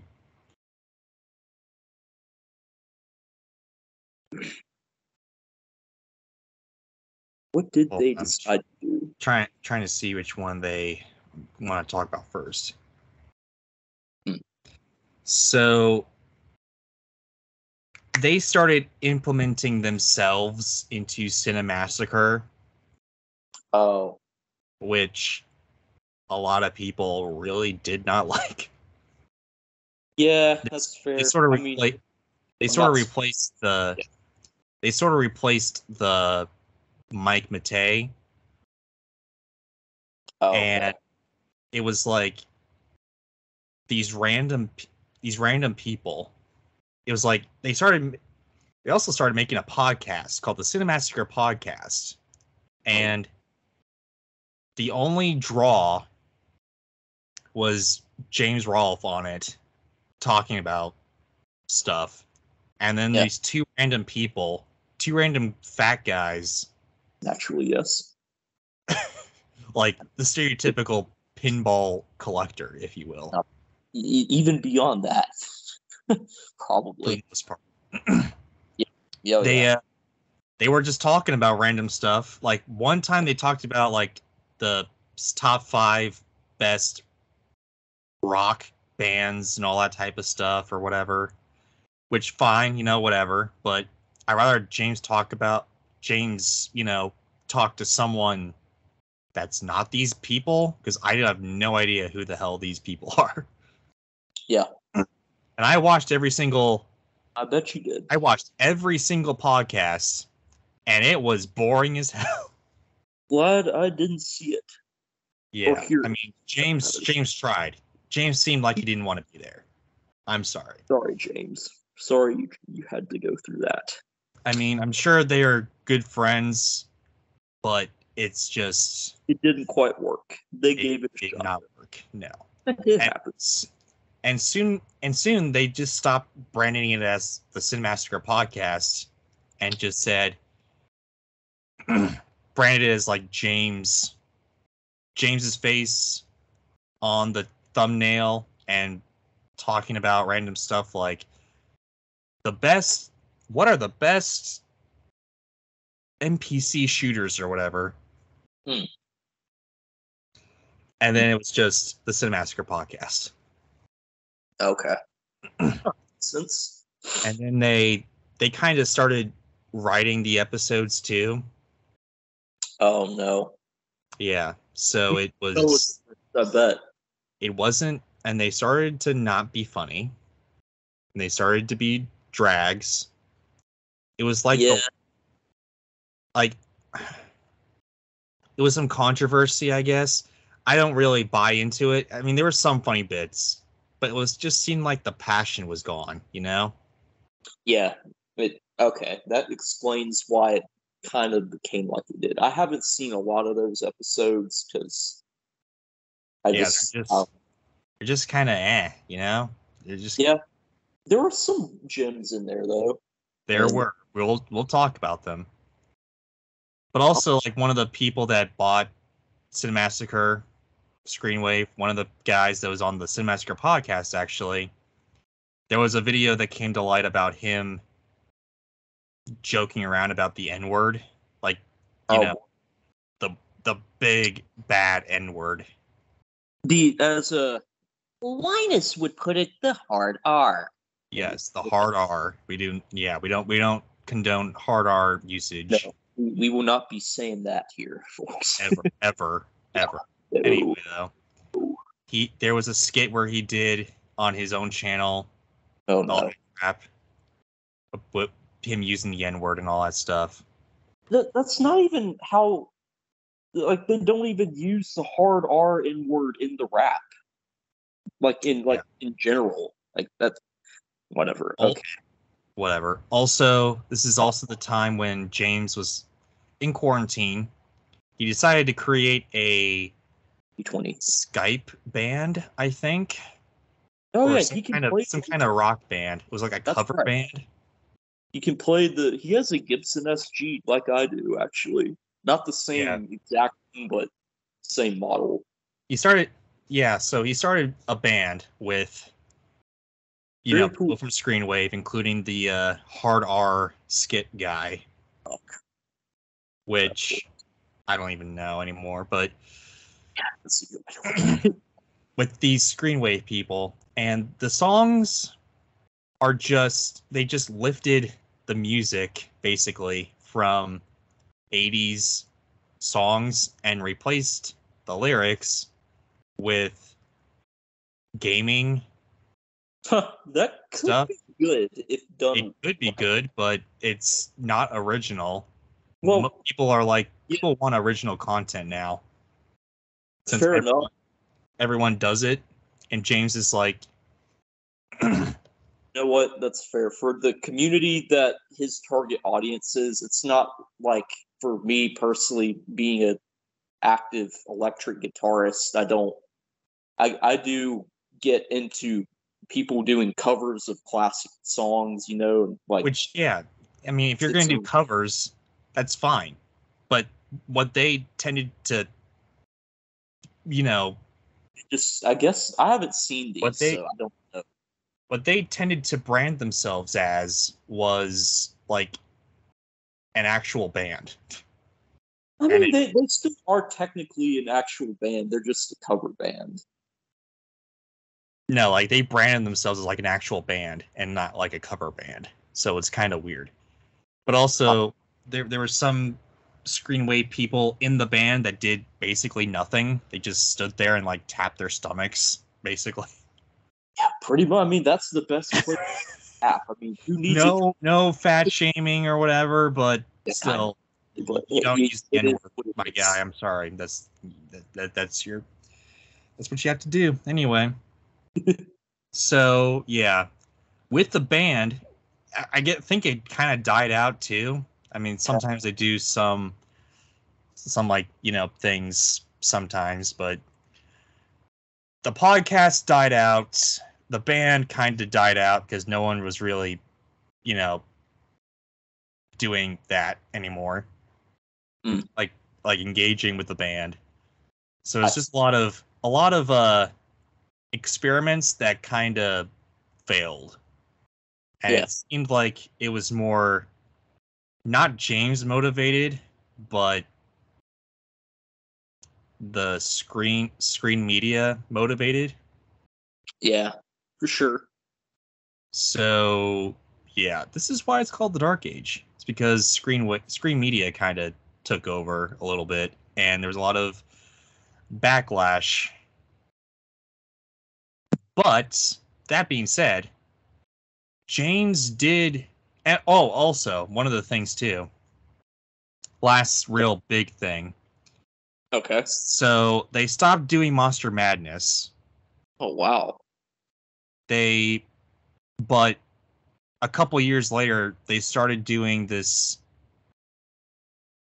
They started doing like maybe a couple episodes of Monster Madness, but longer episodes, that type of thing. Yeah. Maybe like an episode every so often. Yeah. That kind of follows what they'd become anyway. So I that makes sense. Okay. Yeah. But then they made this decision like in 2020 or 2021 or something where mid-COVID they were gonna resurrect Monster Madness It was going to be Like horror in its around the world, and they were going to put it on. They were going to have it exclusively on the Cinemassacre website, so they wouldn't have any like strikes or whatever from YouTube and all that, which I get, right? That's smart. That's smart. But Yeah. you don't get as wide of an audience as the trade-off. But yeah, I see. Not really. They did promote themselves pretty well, though, I thought. But Well, one of the, if they pulled it off, cool. they kind of there wasn't a whole lot of engagement or whatever, but Yeah. there was one episode of Monster Madness where James was reading a script, like not actually in the video, but like, the script for this, the video, right? Yeah, yeah. People found out that this script was actually had a lot of copy paste from another video that was similar. They were talking about the similar movie. Yeah. And it was basically like a copy paste script. Okay.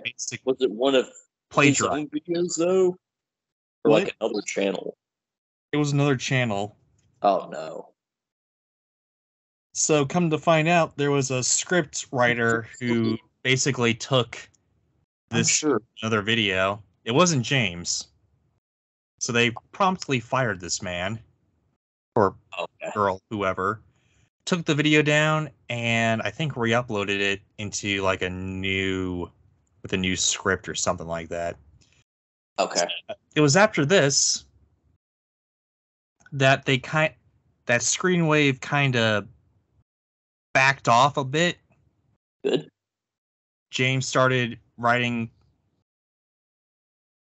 most of the videos now. They had a little bit of input, but it was mostly James. It was mostly James doing his thing and all that. I mean, of course, there's sponsors. Everyone's going to be complaining about the sponsors and all that. But James wrote the videos. There's some like technical stuff that Screenwave kind of helped with, but James wrote the episodes. Yeah. After the Dark Age ended, which we'll get into. But yeah, so let's talk about some of the good parts of the Dark Age. Yeah, you talked very extensively about that. Because there needed to be emphasis on why the Dark Age exists. I guess so. I will not be going to Harbor Freight, folks. Oops, dun, dun, dun, dun. That's okay. I'm not worried about it. Just messing around. But yeah, again, how is he not hoarse? I don't know. Regardless. Oh yeah, so you want to talk about some some guest stars or whatever? Can I gotta say his name. I can say his name. Macaulay Culkin appeared. Yeah, Macaulay Culkin played Home Alone games with the AVGN. I think this is also the time when so Gilbert Gottfried, before his tragic passing in 2019, he guest starred in an episode as well. You're shitting me. Did he really? Yeah, as Fred F. Word. And he just started. I mean, it was Fred because it's Gilbert Gottfried. It was hilarious, but the writing was kind of bad. But Gilbert Gottfried there was absolutely tremendous. They just let him go off the cuff. That random as the producer of forget what game it was. It might have been Fester's Quest, I think, on the NES. Some random NES game that the credits had Fred Fox F-U-C-H-S. Yeah.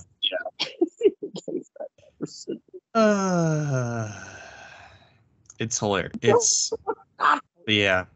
They started doing that type of stuff, which, hey, it's fine. Beautiful. We'll watch that. Yeah. And there's some there are some great episodes in here. Some of them aren't. As you go down the list, they're not that. They're They not start to be as less and less funny. The Town with No Name, I think, is my personal favorite. that good. That to me was like he's back. That's Kind it of. made me feel like he's back. I Not also maybe 100%, but back. I also really, really enjoyed Earthbound. His video on Earthbound. It was. I don't know if I've seen that one or not. But yeah, It's really good. is it okay? Huh. It's like him doing something on a good game. Yeah, he's done that before too, even in the earlier days with the what is it? This is like a 40-minute like thing here, and it's great. Yeah, I think this might that's in the New Age or something like that. But yeah, there's also chronologically confused about Kingdom Hearts. That's another thing because he never actually played Kingdom Hearts. So you're like, why are you making a video about Kingdom Hearts when you've never played a game? Yeah. So that was kind of a screen media thing too. That's another controversy. Anyway, though, onward. Okay. Yes. There's Superman 64 Returns and all that type of thing. I like that too. Oh, here it is. Okay. So Zelda Majora's Mask. That's a great video too. That is Yeah. I remember that one was one of his better ones of the newer stuff for sure. Yeah. But then once 2020 hits, and I don't think it's necessarily his fault because of the pandemic, or maybe it's on the underlying underneath the surface and all that, but there's also a few that kind of just were whatever, like Raid 2020, Mortal Kombat 1 ports, Incredible Crash Dummies. I liked the Mortal Kombat one. Oh, you did? Oh yeah. Oh, all right. Although he didn't have the humor, he was still the nerd and he was still kind of roasting it, but he was it was a bit more factual, but I liked it for that reason also. So that one probably in general was like a hit or miss. Some liked it, some didn't. So I could see that. What else? They're still inspired. They're just not. They just don't have the je ne sais quoi, if you will. Yeah. Perhaps. Of the previous ones. There's also the Commodore 64. Oh yeah, he finally did go on after using it to get on the internet for years. Jokingly. Yeah. That was a running gag. And then there's the controversial. Then there's the controversial 200th episode. Oh yeah. The LGN trilogy, which LJN. LJN. We're LJN. Yeah, I mean, that's hard. That was another controversial video. You want to know what happened there? Where's that at? I'm looking for it. It's the 200th episode. Is that the name of it? Is the 200th episode? Maybe. It's also called LJN History and Movie Games, LJN Sports and Marvel Games, LJN Wrestling and Other Games. Let's see. But the controversy, another controversy behind this was that there was a couple things he did here. Number one, it was an hour and a half long, basically. It was 20, on average, each episode was 25 minutes. Yeah. Which he could have just released the whole video, right? Could have. A lot of people do it. People don't understand why he wouldn't just upload the entire thing, if not for more like money and stuff like that. Right. Second thing is, a lot of it tended to be older reviews from the other LJN games that he played, which if he's going to reference it, fine, right? Sure. But, you know, we didn't watch this for a clip show. We're watching this because you're reviewing every single LJN game. We're not wanting a clip show, you know? I can understand about that, but a little bit. But yeah. Okay. I vaguely remember that. I can't find it on here though to save my life. But I know he has a very long-standing history with LJN, just in general. Yeah, I mean, you know. So. But yeah, there was some controversy with that too. So. Yes, as you did say yes. Okay, I finally found it. I was way down. Indeed. It's a miracle. Miracle. Oh, okay. I'll have to watch that later. I don't remember that getting released. Interesting. Okay. Yeah, so there's that. Are there any controversies before we continue? Any more? At all? Not that I remember at the moment. Okay. Essays complete. Lore. Do we lore completes. Lore. Yeah, there you go. There you go. So, I believe that finally brings us to what I would call the resurrection age, or revival age, whatever you want to. Let's call it the revival age. I would call it that too. You don't have anything else to say about the Dark Age there, son? No, not really. I mean, we talked so heavily about it in the TV wave or whatever that company is. I've never heard of. Screen Media. Exactly. Screen Media. And I probably will forget it within a few hours again. But yeah. Well, it's on the podcast if you ever want to take a look at it again. Which, by the way, comment, subscribe. Let us know what you guys think. Anyway, though. Our slams. Congrats for getting this far into the podcast. Yes, it's gonna be a long one. Yeah. It's definitely gonna be like a couple hours. There's a lot to say about this guy. Anyway. But hey, it happens. So takes us to season 16. Yeah. To the future. So basically, and you forgot to mention about James being bald, but there's that too. I was getting ready to say it actually. So you know what we can call it? The bald age. Unofficially the balding age. There you go. That's what I was trying to say. Unofficially the balding age. Yeah. But in reality the revival age. So what happened is everybody took a step back and they were like, okay, the audience hates us now more than ever because of all this stuff. Why doesn't James just we'll still help you out, but let's let James do his thing. So James writes and they help out with the editing and the production side of it and all that, but they don't help with the writing at all anymore, I don't think. So it got a lot better. Yeah. And it got more personal for James. Yes. Yes, it did. So, and he also started to do more, just talking head videos, which is talking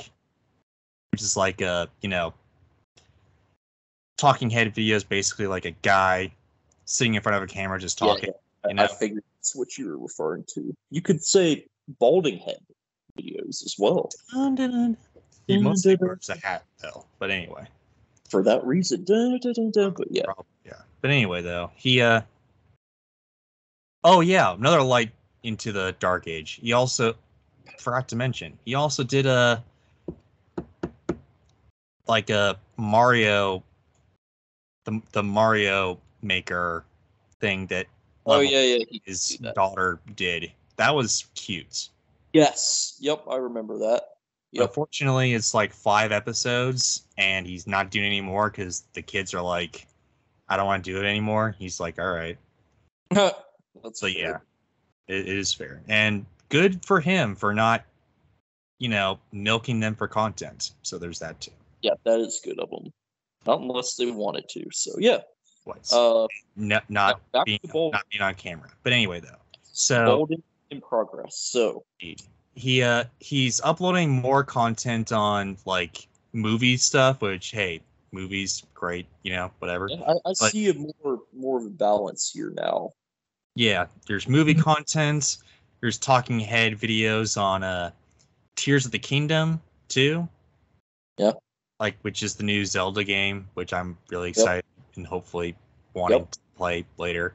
But one on Doom as well, which I like that one. one on Dune. Doom. Like Doom, yeah, Doom, yeah. you know that. He did do that, yes. And Garfield. yeah, it's just a revitalization that is like a It really lot. is. It's like you're bringing Cinemassacre is James the channel now, which I really really like. And It's now like apparently with his buddy that John. Okay, now we have James and John. yeah, James and John. I don't know. Let's see who John is. You talk about your experience with the new age there, son. Not a whole lot. It's mainly what we've already discussed. I pretty much only occasionally watch the gaming stuff as it comes out if I see a notice for it. Uh, mainly if it's something like Doom that really caught my attention, or Garfield, which I knew that one would be a so bad it's good situation. He did Kid Yeah. Icarus, which one? That one was more of like a. He didn't have a lot of bad to say. I think he just it was really difficult though, or something. Yeah, Icarus is one of those good games, good yeah. game thing. But also, I guess so. John is actually one of his close friends. It's like one of his childhood friends, I guess. He's just playing games with him now, which is good. The guy that was is he the guitar player guy? He kind of looks like him a little bit. What are you talking about? Nah, I guess not. Okay. He might have played the guitar for his band. No, I mean the guy that was behind the couch. No, it's not. That's not him. Yeah, okay. That guy has hair. This guy does not. Well, yeah, but James had hair too. Stop making bald jokes on this poor man. That wasn't even supposed to be. I was actually thinking maybe the guy lost his hair as well. And, but yeah, anyway.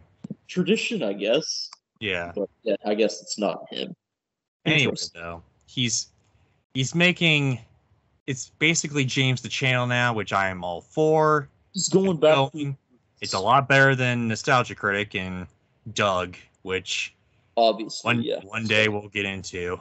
But you may have to do a solo mission on that. I don't know if I can talk about the toilet. Oh yeah. But anyway, though, a lot of these episodes are actually really good. Like the Contra episode, he's just geeking out, and I'm like, yo, this is a great episode. This is like funny and just lighthearted and down to earth. This is the James that I wanted to see. Like, it's like, it's sort of like the. I'm gonna pull a movie reference here, TV reference here. It's sort of like Homer Simpson back in the day, like in the dark age of the Simpsons. He was a very mean character, but nowadays, also bald, I might add. Yes, but nowadays he's like a teddy bear. He's like doesn't have a mean bone in his body, which it's kind of, it reminds me of this. Like James is more down to earth, He is, isn't he? I mean, he always has been, but yeah. He always has, but I don't know. After the Dark Age, this is like a, I don't know. He's like really putting all the effort into this to make I think it for the you know fans. what it is. The What? AVGN as his character has developed to mesh with his natural personality a little more. I think it's not him acting as much, and it's more him being himself and the nerd kind of as a hybrid person. That's my take on it. For the most, Granted, there's as some. He's a little. pure, He's a little. He's still a little. The nerd is still a little out there, but well, yeah, of course. That's what I'm getting at. yeah. But anyway, yep. Which brings us to James and John playing Monopoly on the NES, a great version of that board game as a video game. Play it with friends and family. I can't recommend it enough, and it's not that expensive, complete in box too, for you collectors. Can't comment on Clue for the Genesis. I don't think I've ever played it, but yeah. There you go. So, the last episode, as of this recording, of AVGN, actually, those are the latest videos on the channel. Okay. That was the Jones episode. Yeah, it was the Indiana Jones Crystal Skull and More video. I have not seen it yet.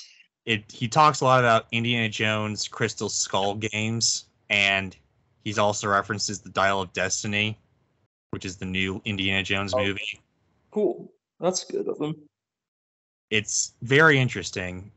Part of it's in the style of like the older videos, and part of it is in the newer style, which is kind of interesting. It's very... Crystal Skull was not a thing in the 90s, though, so I guess what? I'm not sure what he's getting at. Maybe it's like I'll have to watch it, I guess. What are you talking about? On this, it looks like he's talking about the older games from the 90s and maybe late 80s. Yeah, he talked about those games, but then he went into Crystal Skull. Okay, so there was a reference. Yeah. There was a reference in the 90s about the Crystal Skull in this one game. So it's like, okay, let's play this one. Oh, okay. Oh, I did not know that. Very cool. I'll have to watch that one. But yeah, that I mean, good. And he's also, I think, last year he did a couple, Monster Madness episodes, just random, not really a huge theme or whatever. Yeah, it was all on YouTube. I think he did an interview as well, which is kind of interesting. Okay. Yeah. That's it. Mm-hmm. So you kind of got the whole. So you kind of got the whole personality behind James Rolfe throughout this video. But as we come to the conclusion of this podcast, we'll talk about James himself. James is a filmmaker. He is basically the Mr. Rogers of YouTube. That being that he is the most down. He is probably the most likable person on the platform, and probably. Yes.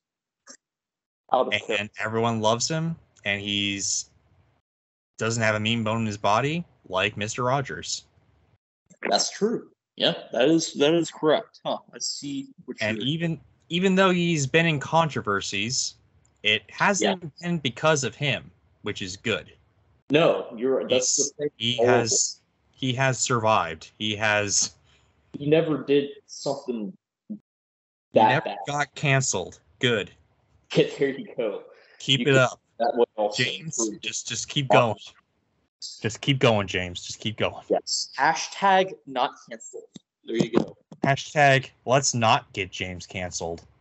Indeed. You could have said that better. Indeed. But anyway, so he's the complete opposite of the nerd, basically, which everyone loves. Yes. He's a great fellow person. He's helped out a lot of his contemporaries, like Nostalgia Critic, when he desperately needed it. Irate Gamer, when he kind of, sort of needed it too. Yeah. For the most part. And he's been in a lot of other videos and a lot of other places in and around YouTube and across streaming and all that type of stuff. And last time that I recalled, on top of all his writing stuff that he's making for his videos, he's actually written a horror script that has nothing to do with Cinemassacre or AVGN, which is pretty sweet. That's and cool. Hope it goes well. Indeed. And I hope, beyond hope, that this man creates a film. Because, hey, if Chris Stuckman... I love Chris Stuckman, okay? Don't get me wrong. Yeah. But if Chris Stuckman, a guy who just sits there and reviews movies for a living, the most console. Never plays the console that you see. Sometimes he does, actually. But if you're, if a guy who sits on the chair, and reviews movies, if he can write, direct, and produce a movie, like a real movie, so can this guy, so can James, okay? As well. James, what? Movie. Just movie, you know? Indeed, yes. And yeah, I mean, James has been an inspiration for YouTube. Absolutely. Hopefully be an inspiration for filmmaking in general. Yep, no doubt about that. He hasn't already done that beforehand. Oh, yes. So. And love to meet Video Game Nerd is as good, if not better, than in the past, whether people want to believe it or not. And it's that good. It's hilarious. You should watch it. And recently, I guess, since the revitalization, he's been getting onto a lot of memes. Like, I've seen a lot of people meme AVGN now, which I'm all for. That already happened, but I guess it did already happen, but there's been a lot more newer videos referencing him, which nice. Good. That's a good sign. It is. Son, what is your final thoughts on the AVGN and James Rolfe? Great guy. A lot of my adolescent years after school involved him.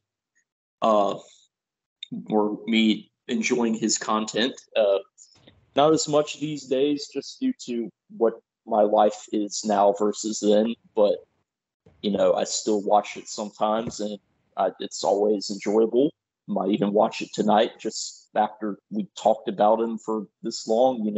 It makes me want to go back and see some of it again. I hope beyond hope that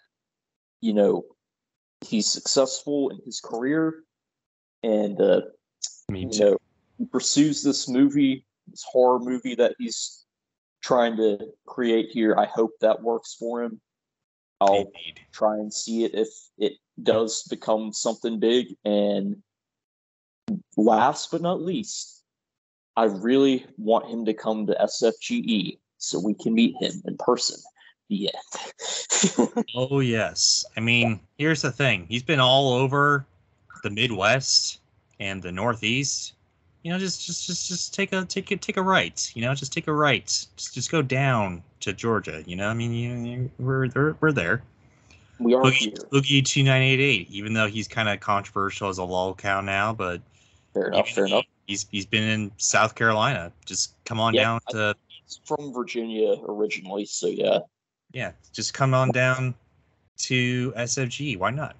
Southern Yeah. Fried Chicken Expo. You guys- Also, we might do a later on. I don't know how, but we'll figure it. I'll figure it out because I know you sure. would not want to That do means might do like a commentary on the AVGN movie. I don't know. Maybe. Also, something I forgot to mention. Yeah. He did start making after the buyout of Screen Media. He also started making, you know what's BS again. Yeah.